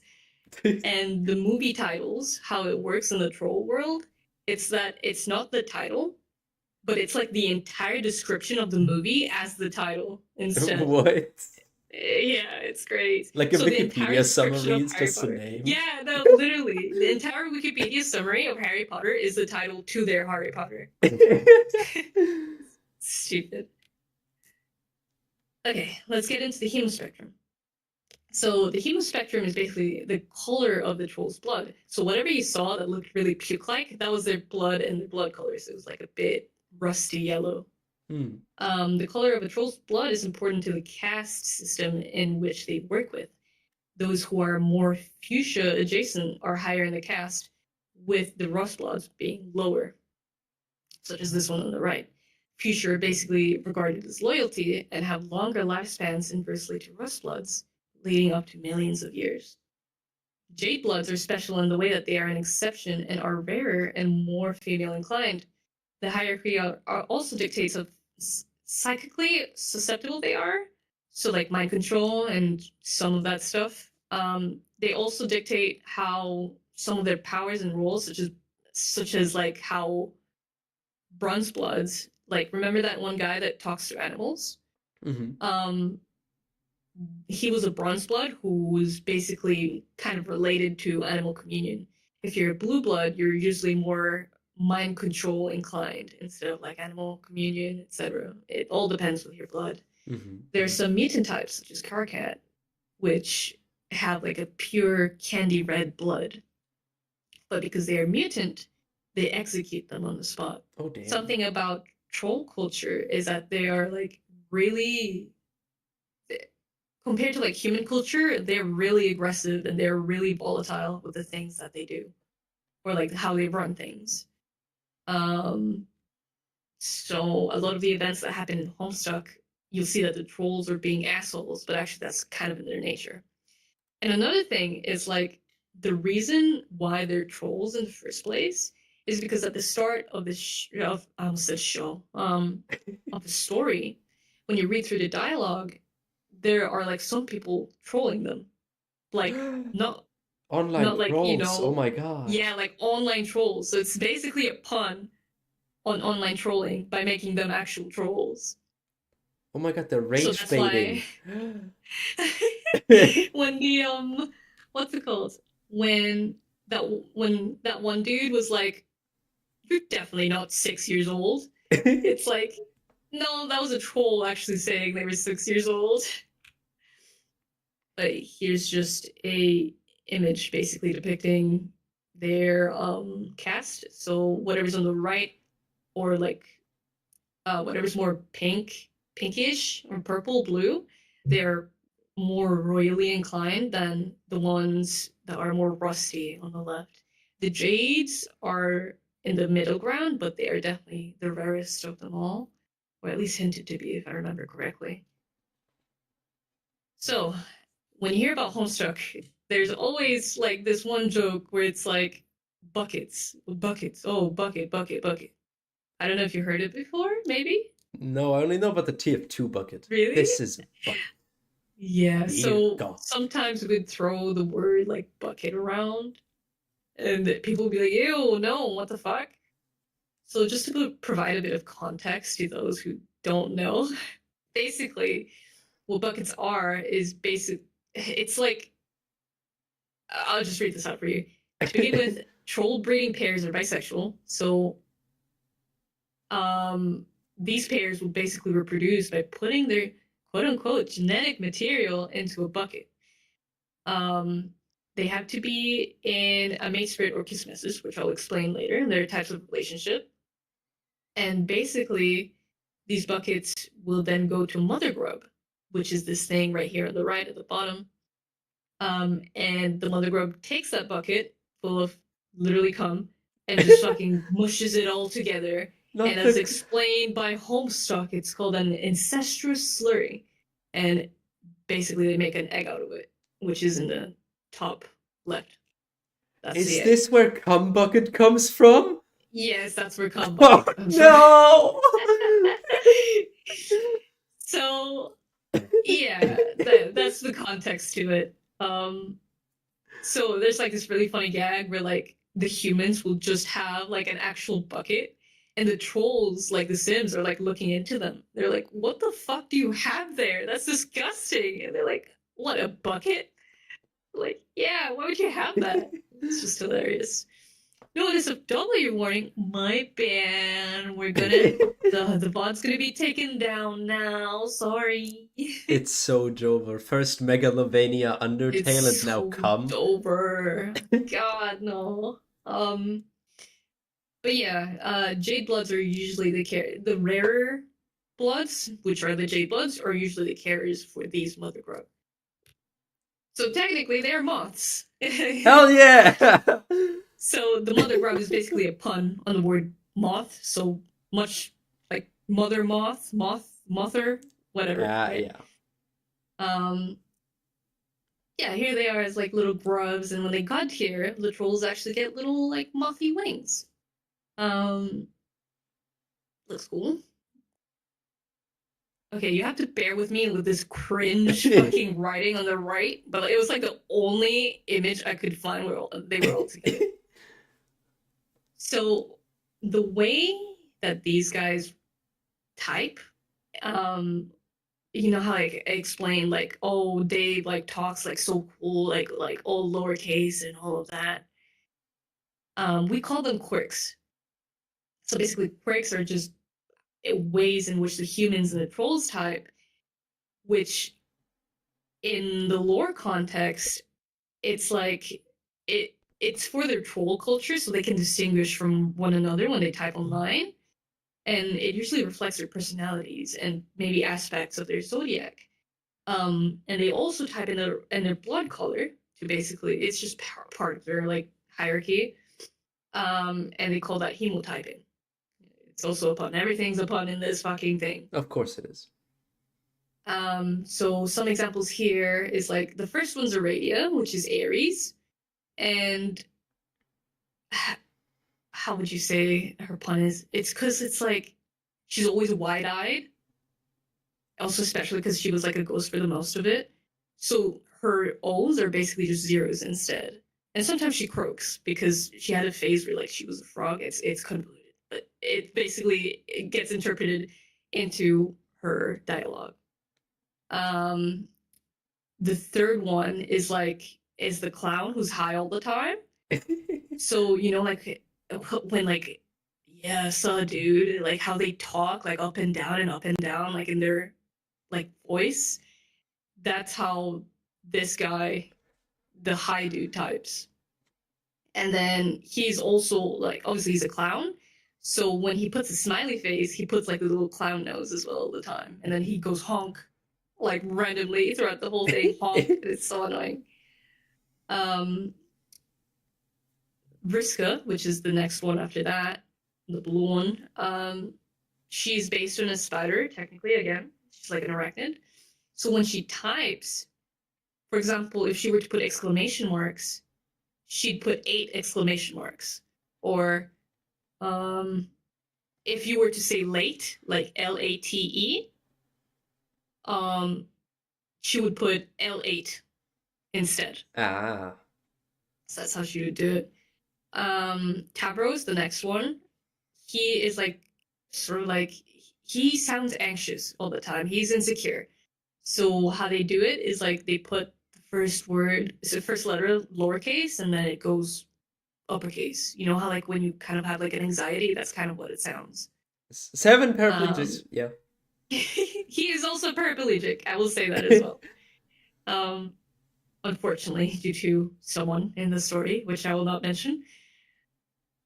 Next one is sorry, Jesus Christ, Kanaya. Kanaya is very elegant in the way she talks. So like when she always capitalizes like every single word that she says. So if you were to like read that out loud, it kind of like sounds a bit more elegant, like 6 revving chainsaws. Like it sounds a bit more elegant. Carcat, like I said, speaks in all caps. Like he sounds angry all the time. He's like, "Fuck you, fuck this, fuck that." Another worry that people are having in the show is that because of how Hell of a Boss works and all of that, and how they swear like every fucking second, they're gonna reduce Carrot's character to be worse, to keep saying fucking, fucking, fucking, fucking, fucking, Oh have no yeah. dialogue. Um, for Fairy, she's very bubbly and she makes fish buns. Every sentence there's a fish bun, and you know how like Pisces is like the little, like here, right here, the little parentheses. When there's an H, she just puts the parentheses instead. Um, Nepeta talks like this. So I don't know if you used to RP back then, like in the old days of the internet. I wasn't around for You those days. No, I you didn't. were I'm born baby. 2006. You're What do you think I baby. did? Well, I don't know. Doing baby things, maybe? Like 3-year-old me just RPs online. What? Yeah. I mean, I RP when I was like 3 years old. Yeah, for sure. Um, Back in 1990. Okay. Fuck off. They're gonna call me Oak next. Um, Napana. So it's kind of like when you RP, you would kind of like put something in the beginning of the sentence to show that you're RPing. What? Nepeta does that with the little like double cat mouth face. And also her parent, which is a cat, has like a double cat mouth, which is why she has a double cat mouth. Um, and whatever punch she can make, like how do you say? I gotta think of a cat pun now. Uh I don't know, instead of me, maybe she'll say meow instead, like something like that. Or like just go meowdy. Yeah. She'll just do that stuff, but she will always talk in like role play. Like she's basically role playing as she talks. Damn. Oh my god, you're small. I'm not Where did small, I'm that just come young. from? Like yeah, I was born into um, I'm 19 though. Like I'm getting adulting. are you baby? You little baby. I will care for you now. I care you. I live alone. I moved out. What No, not anymore. I'm in your walls. I'm in your walls. I'm in your walls. I'm in your walls. Are you the neighbor I keep hearing TV from? It's just in my wall. Hey, I have to listen to my Hatsune Miku. Sometimes I try to lower the volume, but sometimes it doesn't muffle it out. Okay, I try my best. I give you Nah, your turn space. that shit up. I love Hatsune Miku. No. Oh, okay. Yeah, I'll blast it next time, and then you gotta give me a Hell yeah. review by like tapping a Morse code in the wall. I actually haven't met my um, neighbors, so there is a chance it's just you. it might just be me. You never know. Damn. Um, When did you come from Britain? That's insane. well, technically, I'm in a different country right now for a bit, so you never know where I am. Hi, you're around. Oh my god, hi Hi. Mew. Hello. How you doing? Welcome. Um, okay. Last bit of this. This dude basically the nerd, the programmer nerd, talks with a lisp. So the two is kind of like the lisp. It's just awesome. And Terezi over here at the bottom, she speaks in late, and it's great. It's awesome. If you ask like a Homestuck fan to read like a really jumbled bunch of like I don't know text, we will probably be able to read it because I read this like immediately. Um, yeah, this is Karkat. This is his wall of text that he just caps everywhere. And it's hilarious. I love this scene because he's just like, I think this is one of his first meetings. No, I think this is the first meeting he had with John, but this isn't John's first meeting with Karkat. If that makes sense. Does it? Um, so if I were to explain this is a good example of what happens a lot in Homestuck. So Karkat here is from their present, from Karkat's present, but Karkat is basically looking at this timeline of John's adventure, and he tunes into this adventure at random points. So to he will talk to John like in the earlier times of his adventure, but then he'll also talk to John in the future times of his adventure. So technically, John is meeting um, Karkat's different points of Karkat's. Does that make sense? If I were to put like two lines of like timelines, Is there if time travel Karkat in this? What? yes, there is a lot of time God damn travel. it. There is a lot of time travel. There is a lot of timeline stuff, Multiverse and multiverses. Yeah. Um, the so this is really hard to explain in my opinion. If you we've got if you picture John's timeline, his adventure in a straight line, mm-hmm. pretend you're a Karkat and you are jumping at different points of that line. Mm-hmm. Um, if you jump at a later line for John, such as this one, which he did, um, if you were to jump back earlier, it would be a completely different interaction, but they would still know each other. Does that make sense? Crooked has a chat window where he can see John's whole timeline and just click a random point of John's timeline and have a chat with him at the time. He starts at the end of John's timeline and makes his way backwards. Yeah. Does that make a bit more sense? I think I somewhat get it. Yeah, okay. Yeah, so it's basically like Carcat's timeline looking into John's timeline. Okay, okay. Yeah, yeah, yeah. But that's a bit like of like that's why I didn't really go that deep into it just yet because it makes more sense once you're reading it. Mm, I will introduce the concepts to you, and I will like say, oh, like there's time travel and all of this, but I won't tell you how it works just yet because it's much easier to see it happen once you're reading it because they illustrate it for you, and there's a whole segment that basically teaches you how it works and teaches you examples of how it works to get you ready for the times where timeline bullshit happens. okay. That's Yeah, don't worry about it. Don't worry about it right now. I promise you. Okay. Anyway, um, here are other instances of dialogue that I really like. So this was when John was like a little child, and this is a future troll coming in and wanting to troll him.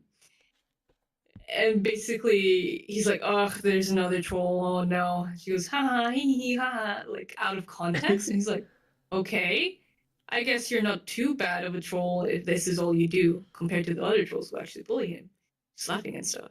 So he laughs back. He's like, "Hee hee hee ha ha," and then she suddenly turns around and she's like, "John, why would you laugh at a blind girl? You have no idea how much you disgust me. You're a total disgrace to the field of ectobiology. If we ever meet, I'm gonna cut your throat and listen to you bleed while I smell you die." And it's Damn. just like a child. Like, John's like a child at this age. And he's like, huh? And she leaves without any context. It's so funny. Welcome to the internet, kiddo. Welcome to the fucking internet. It's just another examples of how they do it. Hydrogen bomb Um, versus scoffing baby. good fucking lord, basically. Here's just an example of the 8. Here's an example of the arrow that Sagittarius uses. Here's just the here's the role play. It's very cute. Okay, here's some more of it. The dialogue is amazing. It's so good. What And are again, parents? It's what are back. parents? That's just about the saddest thing I have ever heard. um, it's just some of them. Like, this dude is like, like in chess. Oh, what's that? Shithead. And then fucking leaves. It's like, what the fuck? Um, yeah, let's see this one. Yeah, this is Dave. The red one's Dave. Basically, robots are in control now, which is good news and bad news. The bad news is they're all porn bots and they've got loads of provocative material they're just dying to share with us. So what's the good news? That's also the good news. Basically, Twitter um, nowadays. basically, Homestuck just prophesized Twitter, to be honest. Yeah. Um, this one, this one's like, it's so out of context when you just take it. And like, you will look at this and be like, this is the most bullshit shit ever. But it could be like the most important thing that could be happening to contribute to the plot. Burst in thrusting bull penis cane. Everybody out of the goddamn way. You've got a hatful of bomb, a fistful of penis, and a head full of empty. It's awesome. Right, relationships. So this is another thing that people really like fucking around with and talking about. There are quadrants. Yay! Yippee! Yay! There are 4 types of relationship with the trolls and within Homestuck. Red is basically positively inclined. So if you see here at the upper side of this chart, those are red romance or red inclined, and the bottom they're basically black inclined. Red is a bit more positively inclined, while black is the opposite, so it's a bit hateful in such a way. So from a clockwise motion in this chart, this is mateship, this is more religions, this is auspicitism, and this is kismessitude. To shorten it, I will just say this is what's it called? This is mate spirits. this is Morals. This is technically I just have to say this all, the whole thing. Auspiticism, and this is Kismesis. Sorry. Um, Kismesis. I have not said that in the longest while. It's been fucking years since I've talked to you about it. Okay. And something cute about Nepeta, the one that Skog really likes, is that she has a shipping chart. She loves shipping people. She loves shipping her friends and seeing what happens. So what she does is she basically just implements these things. I'll explain them to you in a second. So the first one, the heart, mateship is essentially the equivalent of a normal relationship. So whatever we know right now, whatever is a normal relationship to us, is what mateship is. It's romantic, pretty much, and that's about it.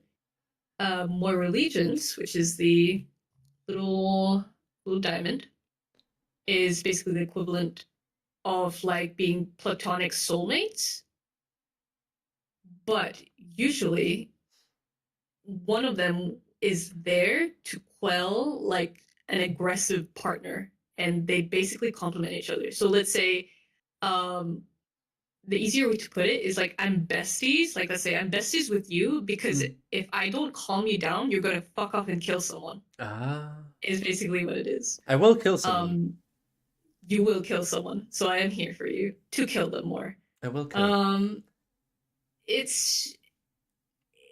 This is the relationships by trolls isn't necessarily the same construct as like our like platonic friendship works. It's not the same. It's like actual relationships. Like you have feelings, like love-ish feelings from like friendship, if that makes sense when it comes to more religions.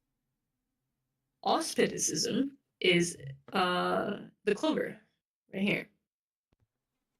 So basically it involves like a middleman who's like a mediator to two people that hate each other, right? And it's basically a poly relationship with a mediator, because if the mediator isn't there, they're just gonna kill each other.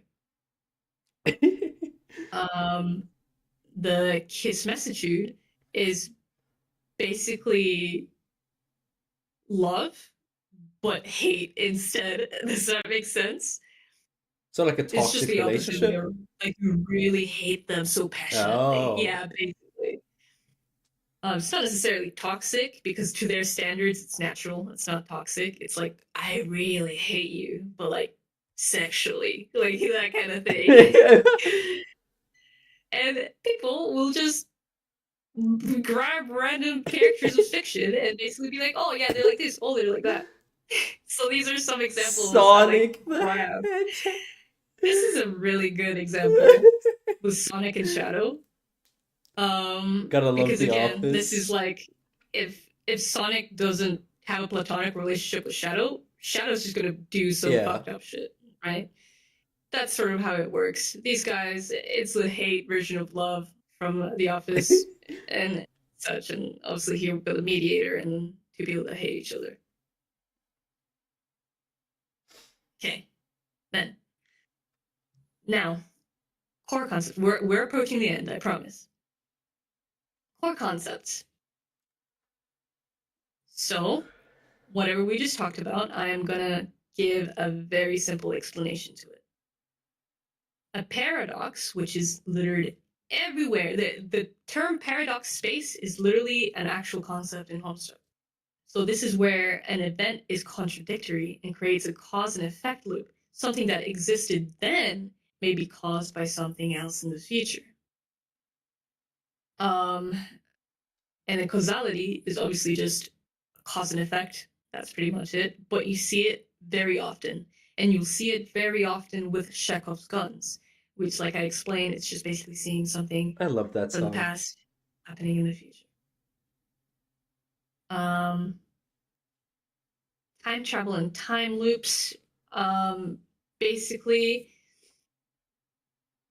a lot of it is basically just going back in time to cause events to happen that have already happened in the present time.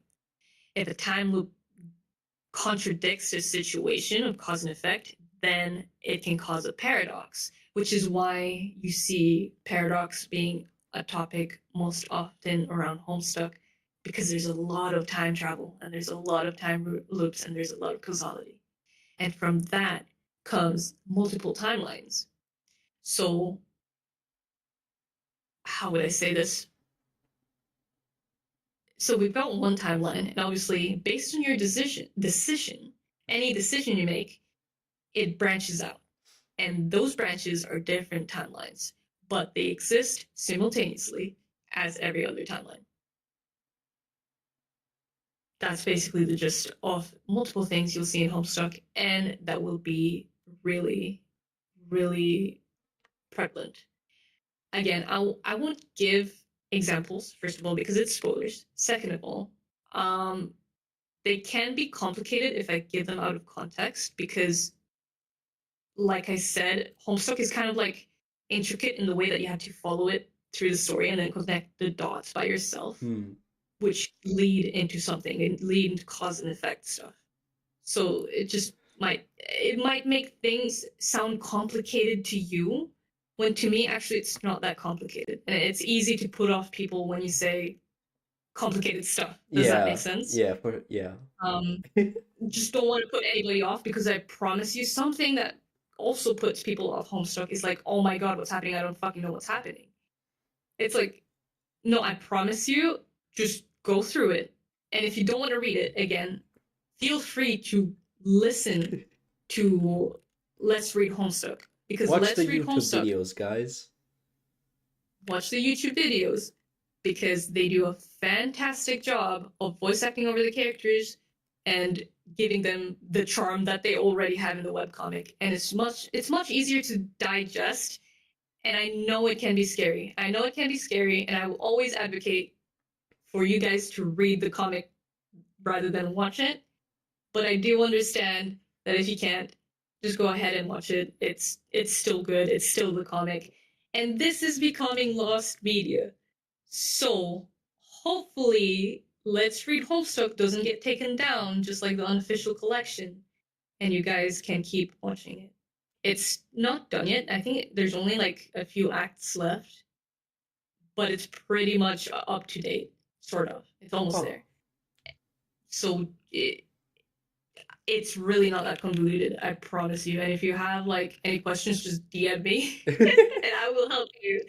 Even I don't remember everything, I promise you. I may have typed all of this morning, like out of what I know, but there is a lot of stuff that I'm probably missing, or like that there's a lot of stuff I'm not including in the first place because it's later on in the story and it's big spoilers and all of that. And I don't want to be intricate about it because, again, it leads into other things and it's like this whole thing. But whatever I'm telling you right now, it's as simple as that.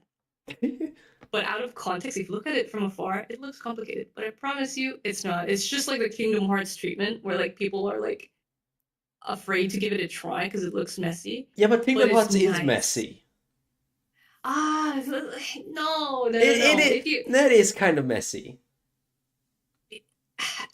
It's all about like sitting down and then piecing it together and then just making it linear, if that makes sense. Yeah, but if you just play the Kingdom Hearts games because you want to play Kingdom Hearts, it's messy. It's anyway, it's not, in my opinion, it's not as messy at least as messy as a lot of people put it out to be. And Homestuck isn't either. Like and there are some parts that are meant to be messy. You're supposed to piece them together and then make a linear timeline, which is what makes it interactive. But I don't want to make the word messy in quotes to sound such a way that it's like off-putting, if that makes sense. Like if you just listen to it or watch it and give it a chance, even if you don't get it right, that's fine. Just digest what you can, and then you will end up piecing it together. I promise. Because again, I have been in Homestuck for like since its inception, Yeah, I don't remember everything. I might have written all of this like this morning, but I do not have every detail down. Yeah, no, exactly. It's like piecing it together and like it's interactive in the way that there's a reason why these timelines are like hopping everywhere. It's because you're supposed to hop there, hop this, hop this, hop there. Oh, there's that thing over there that shows up again over here, and this over here. It's making you go like, holy shit, that's so cool. It's back, it's back. Or like, oh, like this connects to that. It makes you like realize it gives yourself a sense of accomplishment of being like, oh my god, I pieced it together. And it's fun if you don't piece it together because it's supposed to be a puzzle. You know, sometimes you just don't solve it, and sometimes you need help to solve it, and it's fine. But yeah, that's a lot of the fun that comes with Homestuck. And Dave's right over here has a lot of themes with time because he is a knight of time. So all he does is time hopping, and he is carrying everything. But yeah, I I just want to make a point that like sometimes when you look at it from afar, it looks discouraging. I know I've said this again, but please don't be discouraged. It's so fun. And the moment of realization, even if you realize something that's not even right, it's great. Okay. Anyway, these are concepts that are best explained by this one section of Homestuck with the Midnight Crew. It is one of the earlier acts, right? And every character that's in here exhibits one of these concepts, or and more actually, that you will see prevalent in later acts of Homestuck. And unfortunately, a lot of people skip this part because they just want to jump to the trolls, or they just think it's not their thing, which is a shame because again, it exhibits like everything. They explain everything wonderfully, which is why I'm saying like, don't worry, you'll understand what's going on by the end of this. And your media literacy, it's gonna jump skyrocket after this. And I really want people to bring media literacy back to its like maximum ability, if that makes sense. And this is a really good thing to not miss out on. And unfortunately, it's becoming lost media, which is very sad. It's personal Anyway, stonks. You will be better and cooler after reading this. it's true. It's true. And if it gets taken down, there's always the Wayback Machine. You can still read lost media. It exists. Oh, it exists somewhere. You just have to go on an Oh shit. archaeological escapade and have some fun. Go find it. Now it's time for a flash. Are we guys ready for the flash? Do it. Give me 1 second, actually.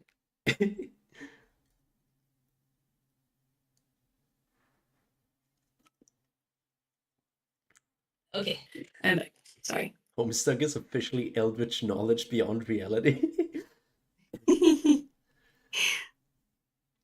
It's forbidden knowledge. They don't want you to know this.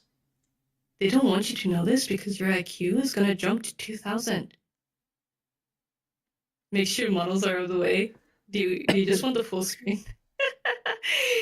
The way Skog is getting excited for Cascade. God, no, same. I watched it this morning, and I was like, "Fuck, this shit's peak." I can't stop watching it. I've slowly drifted myself down. Same. I'll become tinier than I ever was before. Oh, no, Neil Moore's glad. Yeah, that's fair, and that's saying a lot. Okay. Anyway, is chat ready for Collide? You are not ready for Collide. Okay. I will throw to you, okay, a very... Okay, wait. Give me 1 second. Okay.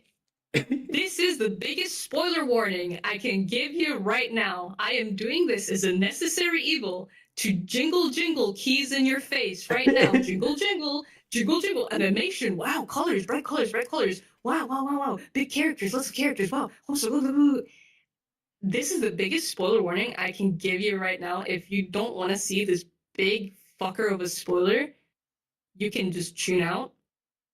But this is the this is such a good example of like literally everything I've just talked about is in this video.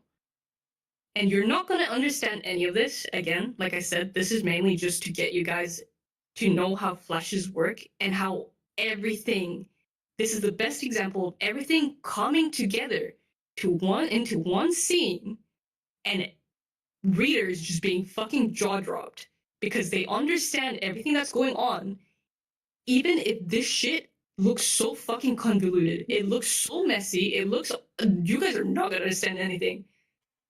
But it's so many things coming together. It was such a jaw dropping scene. And the reason why I'm playing it is it's like there's so much happening. You guys are not gonna remember any of it. So it's technically not a spoiler. Oh god. All right. I will get it started. This is Cascade. It is so cool. Let me know if you guys can hear it, actually. Is this in HD? Hold on, guys. Okay, here. Enjoy whatever the fuck happens here. Yes, Newgrounds logo. I know. It's alt.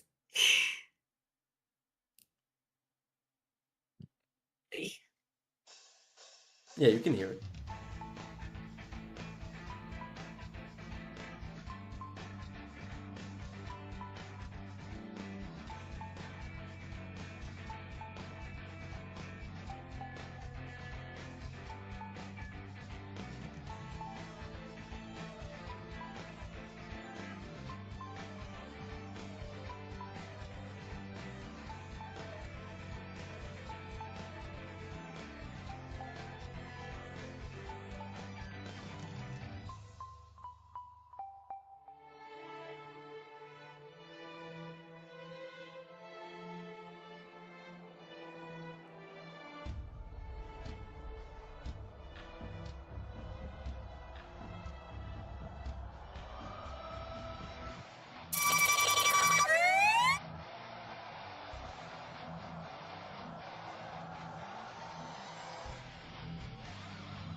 Hmm.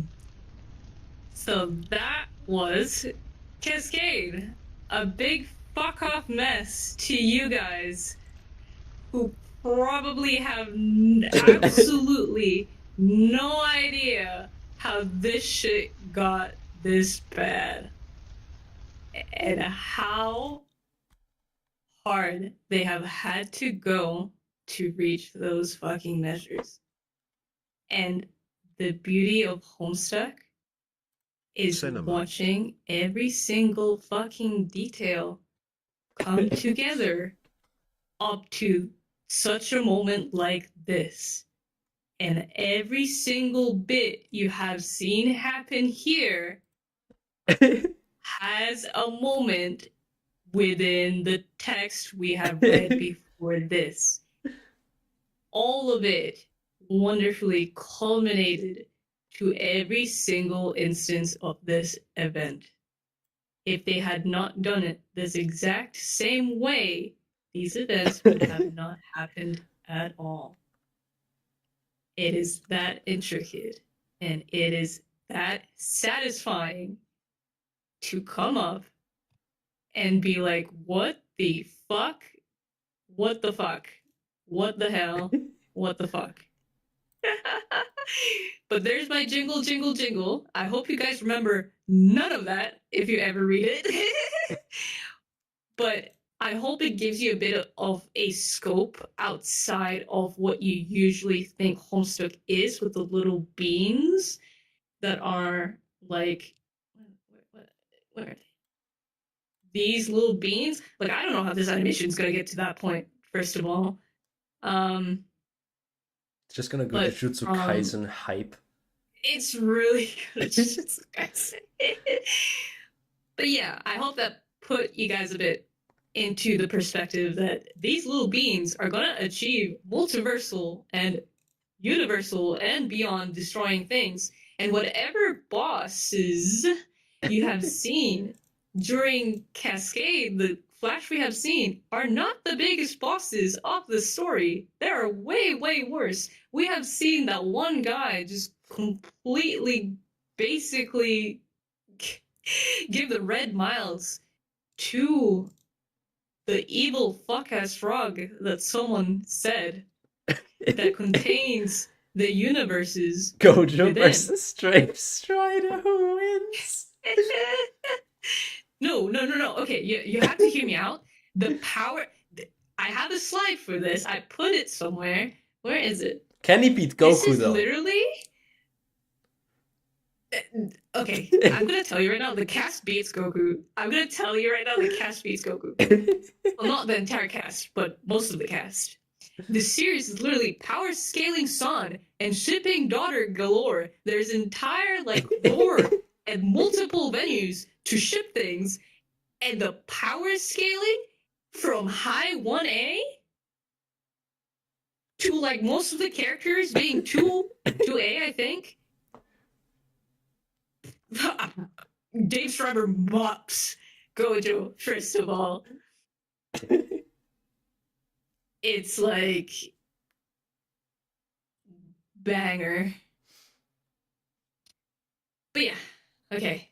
Anyway, back to the point. I hope Cascade helped you a bit in your interests when it comes to see what the culmination of your efforts have brought you to.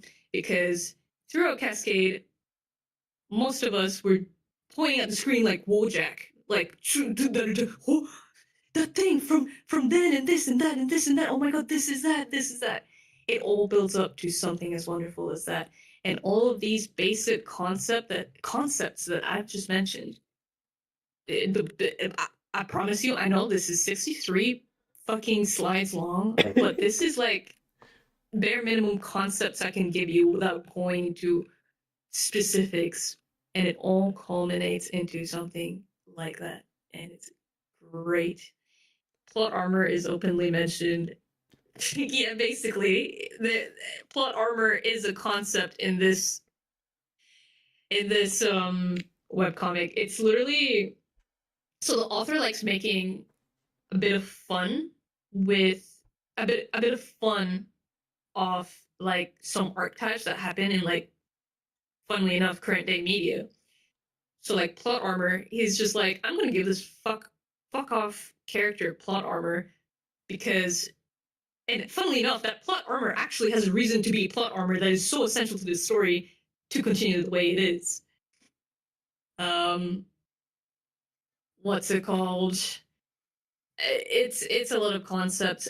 This Homestuck also does a wonderful side story of trying to talk about depictions of a hero, and I think it was really refreshing for me to get back to it, especially because um,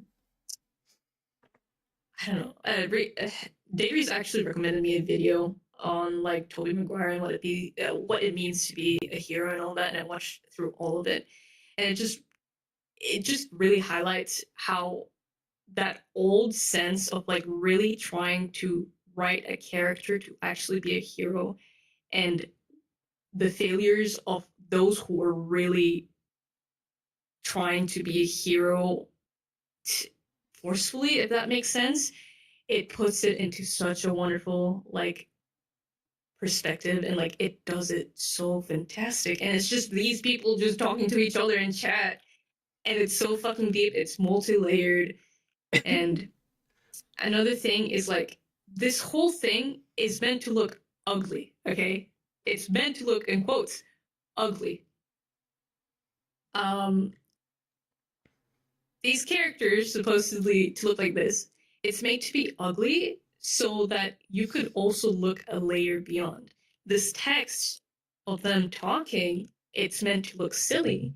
That way you can take an extra step if you want to look past the text and actually no, if you take it to face value, these kids are going through something. They're going through some wicked shit and they are suffering.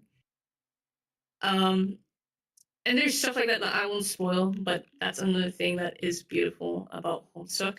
Um, and no, it's not bad that you're confused. I promise you, it's not bad that you're confused. The whole point is technically the whole point is for you to be confused and then piece it all together by the end of it. And if you haven't started reading Homestuck or watching Homestuck, which again I recommend that to people, there is like let's read Homestuck. It is for you to piece together later on. You can be confused, that's fine. It's meant to be confusing in such a way that you get to piece everything together and then be proud of yourself once you're not confused anymore. Yes, this is like a read between the lines kind of dialogue. It's like, don't take it at face value, which I think is a bit of like a funny jab at like how people, especially nowadays, they take texts or write texts at face value and they won't put any second thought into it anymore. Which that makes it a wonderful time to read Homestuck, guys. You should read Homestuck. It's seriously deep in that sort of way. Wait, that was Cascade. Now, this is a flashbang. This is a joke. I meant to scare you, but I promise you, when you read the story, all of this, whatever looks convoluted here, it's going to make sense. And you're going to be so fucking proud, which leads to Cascade, and it's great. Trigger warnings. Lastly, to end it off, Homestuck is quite old. There's old language in it. There's old jokes in it. If you download the Homestuck Unofficial Collection, should be right here. So the Homestuck Unofficial Collection, you can download it. It is no longer available on the site because they took it down, unfortunately, because it's big on mass media. You can download a program that lets you read Homestuck. This program gives you the option to either read it with filters on, if you're just not comfortable with that kind of stuff, like the old language back then and old topics, it will filter it out for you. I personally recommend you don't do it. I think you should take it with, like, how would I put it? How would you say that? Like, just consider when it was written, that's all. So you take it as it was before. Let's go to the end. Here are your trigger warnings. This is a character right here, actually, that whose whole gimmick is trigger warnings, and he won't fucking shut up. He is hilarious. I love him. So there you go. Some quick trigger warnings. And I think this should be the last one. Yeah. So lastly, I'm sure for those a bit older, you guys should have seen like the really annoying side of the fandom who wouldn't shut up about like gray face paint and the horns, and every time you went to a convention it would be like filled to the brim with like Homestuck cosplayers and all of that. I just wanted to give an insight a bit to the fandom, especially how it was back then.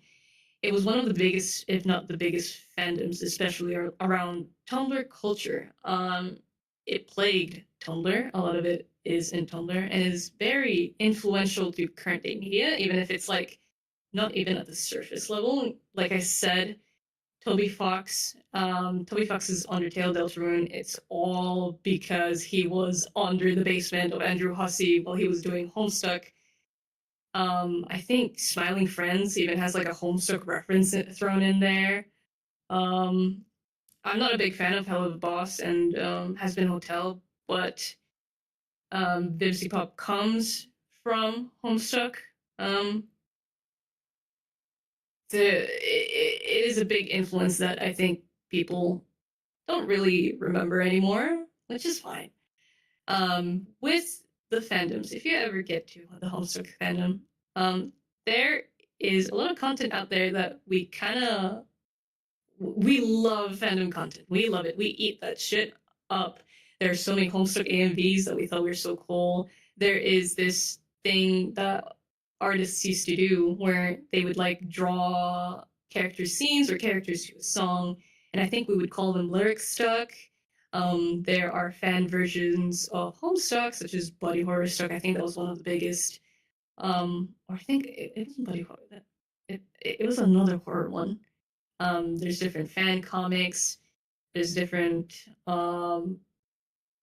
fan songs like Theme. I don't know how to say their name because I don't think I've ever talked to anyone about it. Theme C. They have wonderful fan songs about each of the characters. And then we even have like fandom stuff where we make like little characters of each of the fandoms, and then we have them socialize with our Homestuck fan troll. It's that dedicated. It's very fun. There's a lot of content out there for you to explore. Homestuck is very lucky in the way that it is creatively open. So in the way that Homestuck quadrants are a thing, for example, you got the shipping daughter who can just apply it anywhere else. You've got power scalers who can just power scale Homestuck bosses to like literally Goku. You've got like let's say Homestuck trolls. You can make any Homestuck trolls. You've got this whole hierarchy that you can just pick and choose. Are you going to be like hierarchical, or maybe are you going to pick the color of your troll's blood based on like your horoscope symbol? You can take quizzes where like, yeah, are you a Perspitian or are you from Durst, or like which Homestuck character are you, or like make your own quirks. It's very interactive in that way. So I think if you ever think about reading Homestuck, maybe give like some of the content a try because it was a large part of our lifetime. There is a Homestuck 2. However, we will not talk about that right now. We will not be talking about Homestuck 2. What I will say is like just pay no mind to Homestuck 2 for a bit. It's not necessarily in the hands of Andrew Hussey. He kind of left. So it's kind of just a free for all, and apparently it's not good until the end of it. There are Homestuck epilogues as well, but just don't worry about that right now. Just again, as a final note, I encourage you guys to give it a read. Again, the Homestuck site is dying, so don't even try the site, because when I clicked on the site, it gave me this. Don't even try it.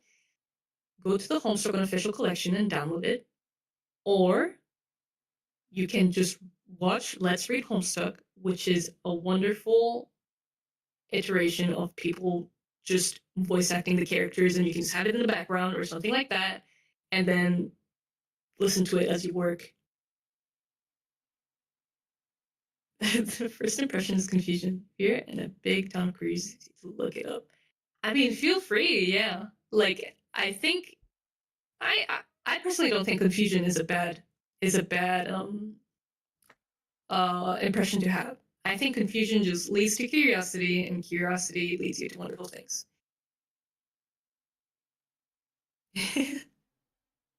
Yes, it is very goaded. I will also say once more, the earlier chapters are really slow. They're not necessarily misleading, but they're a bit misleading in the way that later on it builds up to something so large and fantastical that you'll be impressed. So don't skip acts. Don't rush it too much. There are Chekhov's guns, which are references from the start to the end. Put your trust in Homestuck and just have fun. And just have fun. That includes you and Tomoro Professor. I yapped so much. I'm so sorry. I probably, again, it's okay if you didn't understand like half of the stuff I said. I just hope it gave you a bit of a grasp on how it works and a bit of how deep it can get. Just a bit of insight, really. And that goes for everyone. I will probably watch the Let's Read Homestuck because I always have something Yeah. running on my second monitor anyways.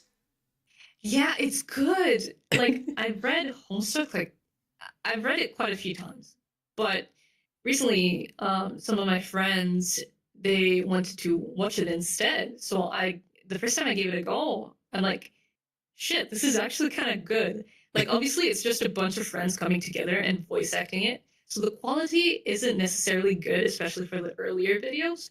But the voice actors are perfect for the characters. I mean, it's just random kids in like some homes, so it just works, right? Um, and it is wonderful to have in the back. It is wonderful. I always put it up when I draw now. It's great. I'll Enough probably for the I'll probably ages. watch it or listen to it more. I don't know. Yippee! Both. I am. Thank you. Thank you for having me. Thank you so Continue. much for coming on. This was really fun, and I'm like really intrigued about it now because my analytical brain was the whole time like, okay, that makes sense. Wait, not a, wait, hold on. How does that piece of wait? What? It's like I That's a understood great start. bits and like I wanted to Yeah. piece them together, but I didn't have all of it, and I'm like, I kind of Yeah, want to yeah. know what the bits are missing are That now. is Like, perfect. let That me is put such it a perfect together. start. It's all a puzzle. It's all a wonderful puzzle with amazing characters full of crazy personalities. And you are gonna love the characters. There's like at least 5 characters you'll get emotionally attached to. And it's awesome. And then they I'm so die. happy. And then they die, but then they don't die. But then they die. But then they don't die. So what will it be? You know what I mean? Like it's great. I'm so glad you're invested. But like you're interested. It's just good. I'm glad I got a chance to yap about it a bit. I'm so thankful. I kind of just flashbanged you. I'm like flashbang 63 fucking car points. 63 Okay, but pages, 2.5 hours. Let's go. it's Let's do 2.5 this. hours. Like by oh, I'm just glad I managed to push through, even though I'm like sick. I'm like dying sick, but I'm like, I have to talk about it. I have to talk about it today. The I have to brain talk about worms. Homestuck. The brain worms. The brainworms are calling for me. I have to. But yeah, again, I understand if a lot of people didn't digest any of that, which I didn't. It's not that I have low expectations for people, but it's just like, no, I expect that. If I was you guys, I wouldn't digest all of it in one go. Oh yeah, I definitely didn't digest all of it. I digested like the Yeah, gist of it. yeah. It's rough if I were to give it like give everything in one go because again, Homestuck's a bit you read it, you go along with it, you kind of, or you listen to it more so as well. You go with the pace it gives you, and I never. I don't like mentioning how long Homestuck is, especially because I mentioned it, even though I mentioned it here at the start, it's like 8,000, like some odd pages. But I don't like mentioning it because it can put people off in the way that it sounds really, really long. But it's once you get into it, don't feel rushed to finish it because there's no reason to rush it, right? I Yeah. know sometimes like people want to get like the information in as much as possible because like if they stop reading for a bit, they'll forget it, everything. But like don't stress it. Just take it at your own pace. It will come back to you. I promise it will come back to you. 2009 to 2016. I was like Yeah. 3 and 10. No way. You were? Yeah. Oh, you baby. You baby. I'm pretty sure I I'm had. going to you. I definitely was on the Mm. internet in 2016, but I had never heard about any of this. Yeah. I was on Yeah. very different sides of the internet still. This feels like very Tumblr, and I think it was mostly It Tumblr is fandom. very Tumblr. It's really Tumblr. Like I don't use Tumblr like actively anymore, but I will just go back and I'll just look up Homestuck and I'm like, damn, the art's so clean. All of it is all the gold mines, they're all on Tumblr. They're all so good. It's just it's great. If you're and for the artists out there, if you want inspiration, just look up Homestuck and Tumblr and I'll think like it's so cracked. Like these characters look like this usually, but the art is like Jesus Christ. These are paintings. Relax. But don't. It looks great. I am okay. I'm weirdly Yeah. getting into Tumblr stuff now, even though I've never been on. Like, I had a Tumblr for like 2 weeks, but it wasn't for Hmm. me, right? Like, modern Yeah. Tumblr is just not anything good. But I've been It's a watching. bit dead. Yeah, I've been But watching continue. like internet archaeology videos, but like I don't know if you know them, but Strange Oh Eons. yeah, yeah, yeah. Will they put the Tumblr post on? Yeah, and like Yeah. some other forums, and I'm like, oh yeah, this is good background noise, and I'm like, what is this? What home restoration on Tumblr? What? And all the Tumblr references and like some dude's house that what? Thank God, yeah. No, it's I mean, it's good. I think actually that if I ever like need a break from like Twitter or something like that, and I can't believe we're at an age where we're saying this, but like if I ever need a break, I can just go to Tumblr and it's chill. Because Twitter used to be what Tumblr was. Yeah, And now it's not that anymore. And it's like I can't believe I'm going to Tumblr to relax. Twitter has become a Gosh. hellhole. It's pretty Yeah, bad. unfortunately. Goodness. Oh no, we have a Gamzee in chat. Ew. We have a troll in chat. Or nor. Oh no, you're getting trolled. No. Next thing you know, the planet's gonna get boomed and you're gonna be stuck in an old timeline with no way to win, and then this multiversal enemy trying to beat your ass. What are you gonna do? Or nor, and Goodness. then someone will become a Or dog no. and a god because they can't That's spell. No. no. Yeah, no, there's some crazy shit happening in that Flash, especially that what the dog does. That is like with the little panel that she has. I won't say what it is. You can take it literally, which is what it is, but she does something insane. Goodness. But yeah, I hope I did something. I hope I helped you guys get at least a bit interested, intrigued, or confusingly intrigued, which is a good thing. It definitely Very sparked good. interest, I feel like. Good, good, good. Because, I'm here to tell yeah. you once more, don't rush it. Don't rush it. Just again, don't force yourself to read it. There's more convenient methods now, such as let's read Homestuck. Don't be intimidated by whatever complexities there are, because you're supposed to be confused for you to be proud after you realize what it all culminates to. Yeah, that's about it. I think when I asked people what Homestuck was on like Twitter, they were like, "Oh, don't worry, don't worry. Oh, it's bad. Oh, it's this and I'm like, huh?" Oh gosh. I I think yeah, that mostly stems from the fact that it's if you know how like I tried to like put up the basics, and Yeah. whenever we talk, like for example with the Carcat dialogue, where's this motherfucker? Did I go past it? No, I didn't. With the Carcat dialogue, it was just hard to explain it without piecing everything. I think people just usually jump to, oh, it's a big fuck off mess. Don't worry about it, because they don't they they make fun of how hard it would be to explain something like this because it's intricate. It's different things culminating together. That's the whole point. Mm. But I think we're at an age now where it's a bit of a shame to just say it's a big fuck off mess. That's how we used to talk about back then in Tumblr, back about Homestuck in Tumblr, who would say like, "Oh, this shit is a shithole. It's like so funny. It's a big dumpster fire." It's like, and we would always say that, and I still say that to this day. Like that's just in my lingo.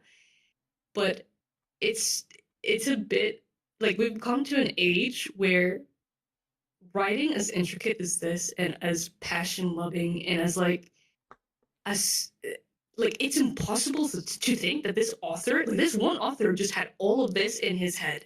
Mm. And I'm not talking just about what I have on the slides because, like I said, it's like 6,000 more things that are in this slide. It's impossible to think this author, Andrew Hussey, had all of this shit in his head. And it's such a shame to say, like, oh, well, don't worry about it. When it's like, no, this is the prime time to read something like this because media has been really dry recently. And we're losing, let's be honest, we're losing media literacy Yeah. really hard. Um, so I think it's a good time to be like, no, this was actually peak. This is really good. Let's all calm down a bit and let's be a bit optimistic about this show that's coming up. That's probably going to be the new dumpster fire, and let's talk about the good things that was in the webcomic instead. People are not Because hopeful about that, right?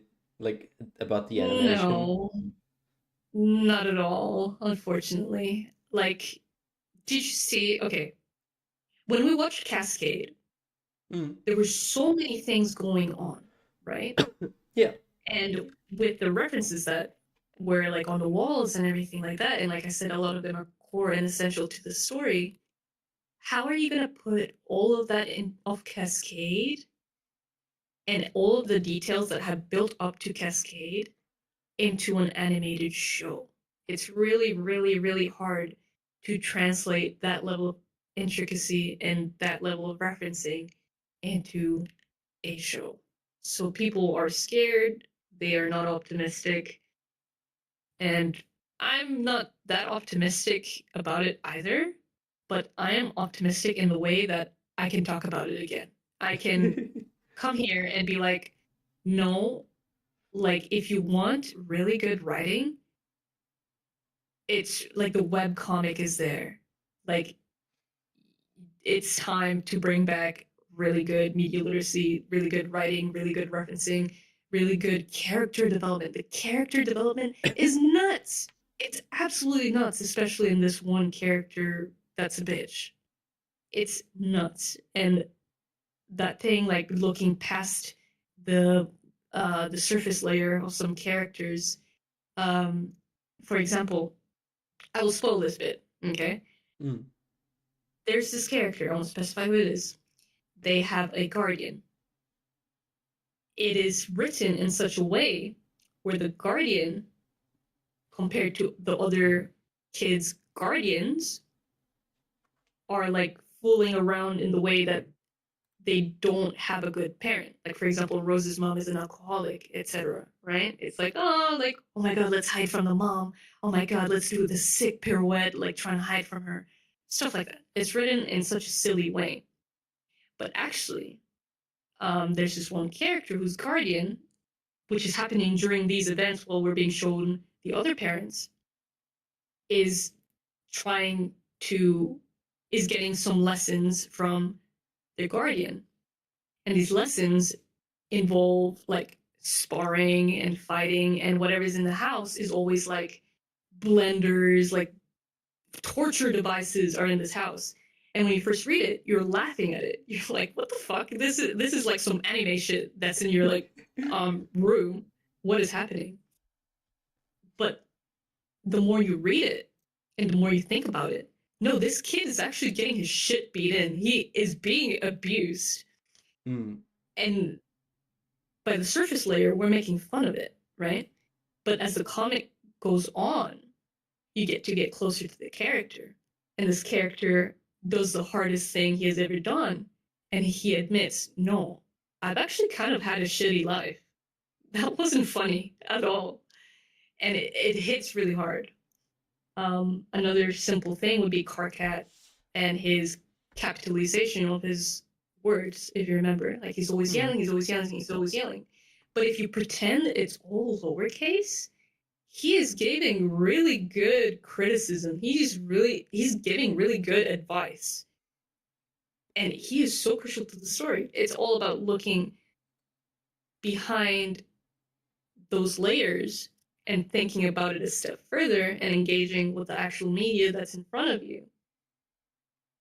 And that's kind of missing nowadays. You don't see that often anymore, especially in something like a webcomic or interactive as a webcomic.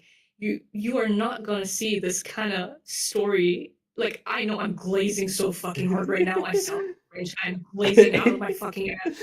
But I promise you, You're glazing out of this is what? like- this is a once in a lifetime form of media.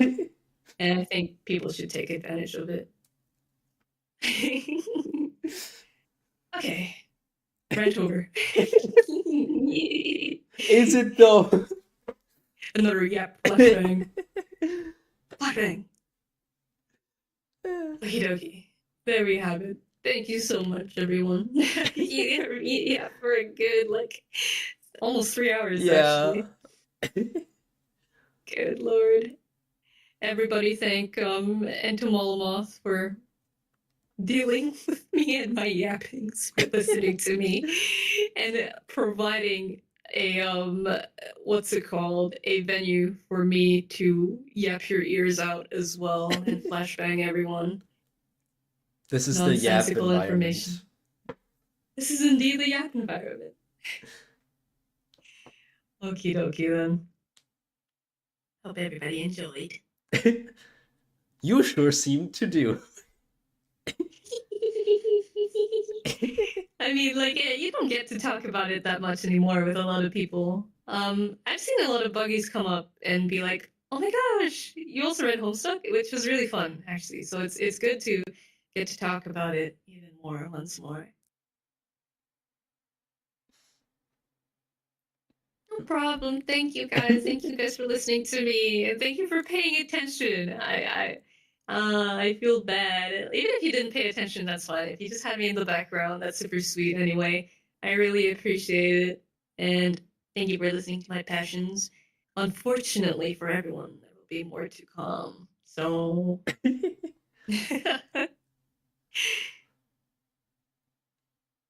Yap session part 2.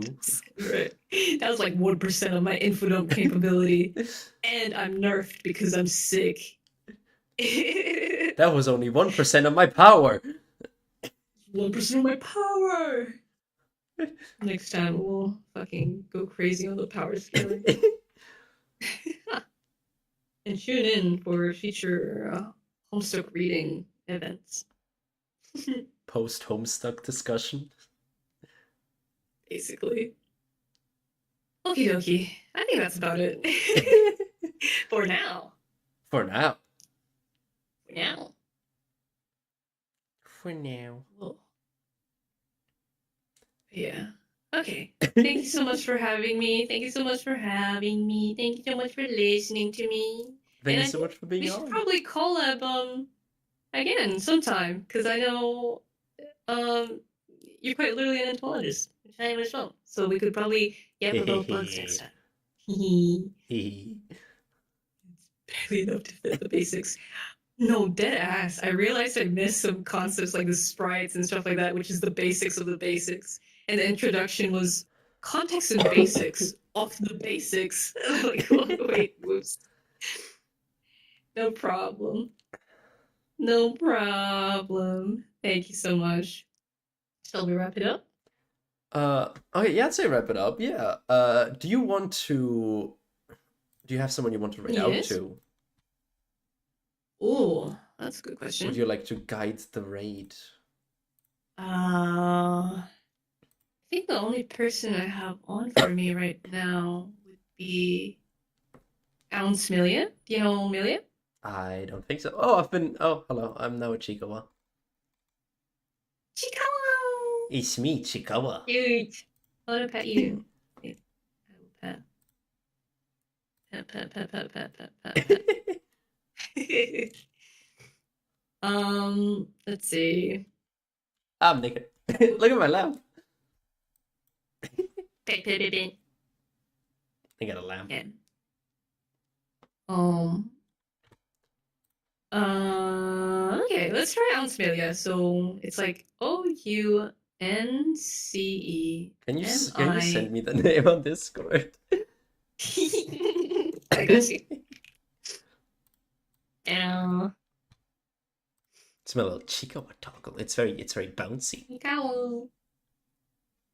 I love Chiikawa. I also love Cinema Roll and Oh, my favorite is what's his Romy. name? Was it Racco? Racco's my favorite. He's such a cutie. A little otter, a little hero otter. We love Hello Kitty in this household. Yippee. We love cutesy If shit.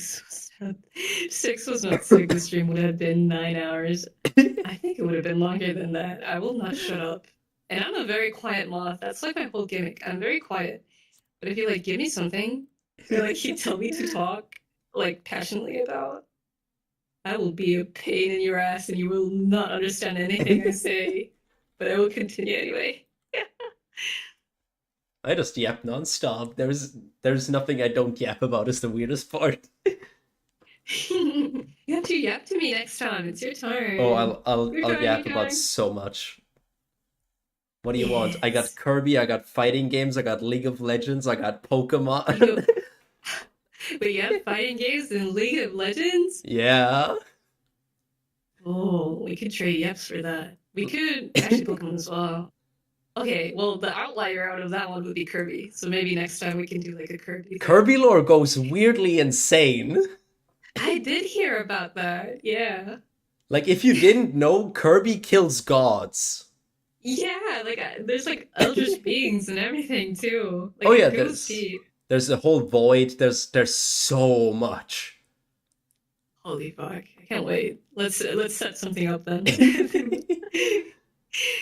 Gosh. If you don't know about Kirby, Hello, you definitely play Torch. Kirby. Especially with Kirby We Air just Riders finished. coming out. So good.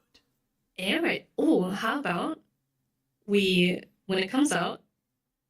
Is it multiplayer? Oh yeah. It's like up to Is it a 6 people. multiplayer game? Yeah, I think it has like Yeah. 16 now and like 6 local.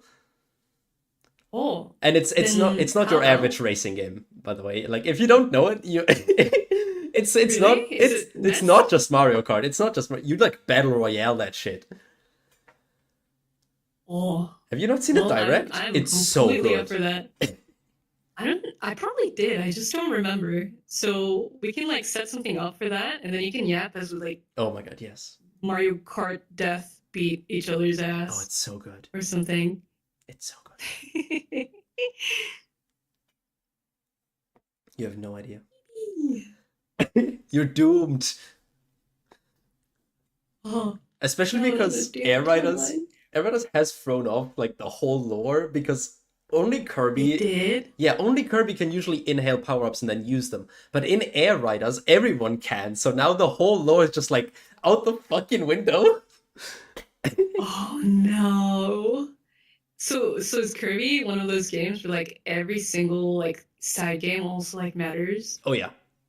Every side game gives you Oh, lore, shit. and even the tool tips, like in a loading screen tips, some of those are insane lore. No way. Okay, I'll keep that in my notes for future use. I'm so sad there isn't a current video that actually keeps you up to date. The recent ones, because I've looked, and the recent ones are like 3 years ago, 6 years ago. It's quite sad. Oh, that's not up to date at all. Maybe you can make one. Wink, wink, nudge, nudge. You can make an update video. Here's your 10-hour Kirby session. 10 hours. It's like your subathon or something.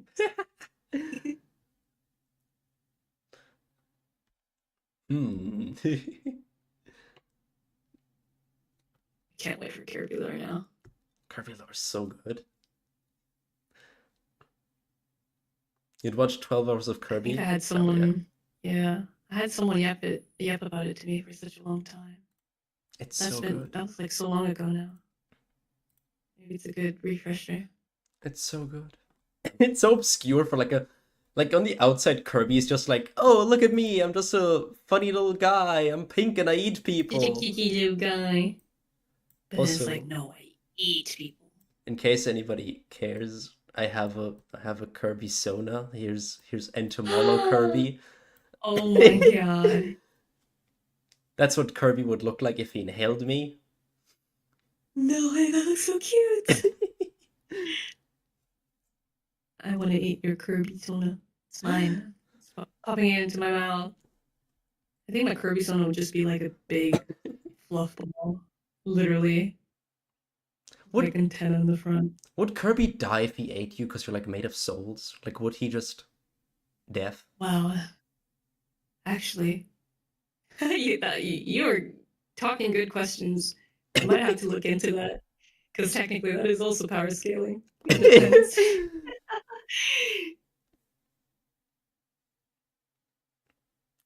So much fun. Even if he would die like to my touch, I would be like, no, I'd let him eat me. I want to see what happens. Well, he either eats you, absorbs your power, or shoots you out and you become a star that is then shot at other things. That is nuts. Like if you really think of like for example, once more, it's like thinking about it like beyond the surface level. That is a whole ass star. He's like shooting at you. It's insane. Kirby is insane. That is nuts. And all while it goes, Puyo! Puyo! So cute. God, I love him. Kirby's the goat. Good double goats. You should definitely watch the direct about Kirby Air Raiders. Like, if you don't know the original game, you're probably not as hyped about those things, but it's still like, what the actual fuck? I thought this was a racing game. Yeah, I might watch it right after this, to be honest. I'll probably pull it up. Make some lunch and pull it up. Isn't Kirby the baby of his species too? Kirby's species is complicated, so it's like, yeah. Kirby's species lore is really weird. Because Kirby's technically his name and his species. It gets weird. Soon to be hid, dear eyes.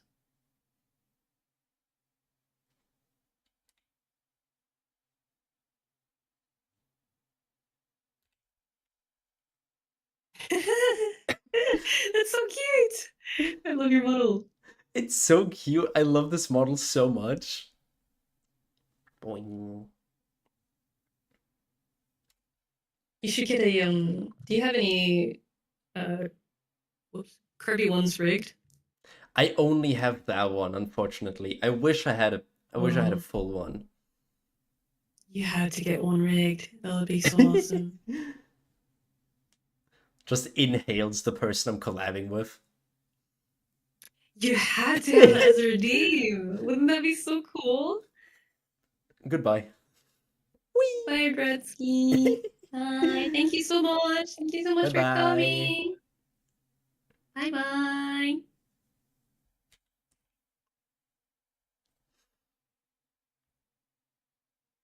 Okay, I'm kind of hungry. Let's actually wrap it up. Yeah, let's wrap it up now. I think I'm gonna have some good rest. You as well, because you're also sick. It's not just me. Yeah. Yeah, it's Thank you all so much for Okay. being here. Thank you so much. I'm so grateful for everybody who listened and like sat here, like considered me. Thank you. I thought you as well. Wow. Especially you and Tamalama. I am so happy you gave me this chance. I love So giving very happy. people like a platform for this. It's so fun, like You're how so hyped cool they for always are. that. I owe you one, man. You need to give me that Kirby lure. You have to. Absolutely. Once I get a refresher myself, because it's been a while and it's insane. Oh no, I feel that. I understand. To be fair, I should have done the same with Homestuck. Thank you so I could much, probably crank Shadow. out like 100 slides in like a few hours though. It's I mean, I cranked out mine in like three, I think yeah. three this morning. So I have full faith in you. I do too, because when I like to yap, I like to yap, and goddamn nothing will stop me. Let's see that 100 slide PowerPoint. I'm convinced now. Okay, the raid starts soon. Thank you all so much for being here. Thank you so much for sticking Thank around. I you. hope I'll Bye see you again in the bye. next Bye stream as well. bye. And Next have a good time time again. now. Goodbye. Farewell. And off they are. Thank you so much. I'm so thankful. Seriously.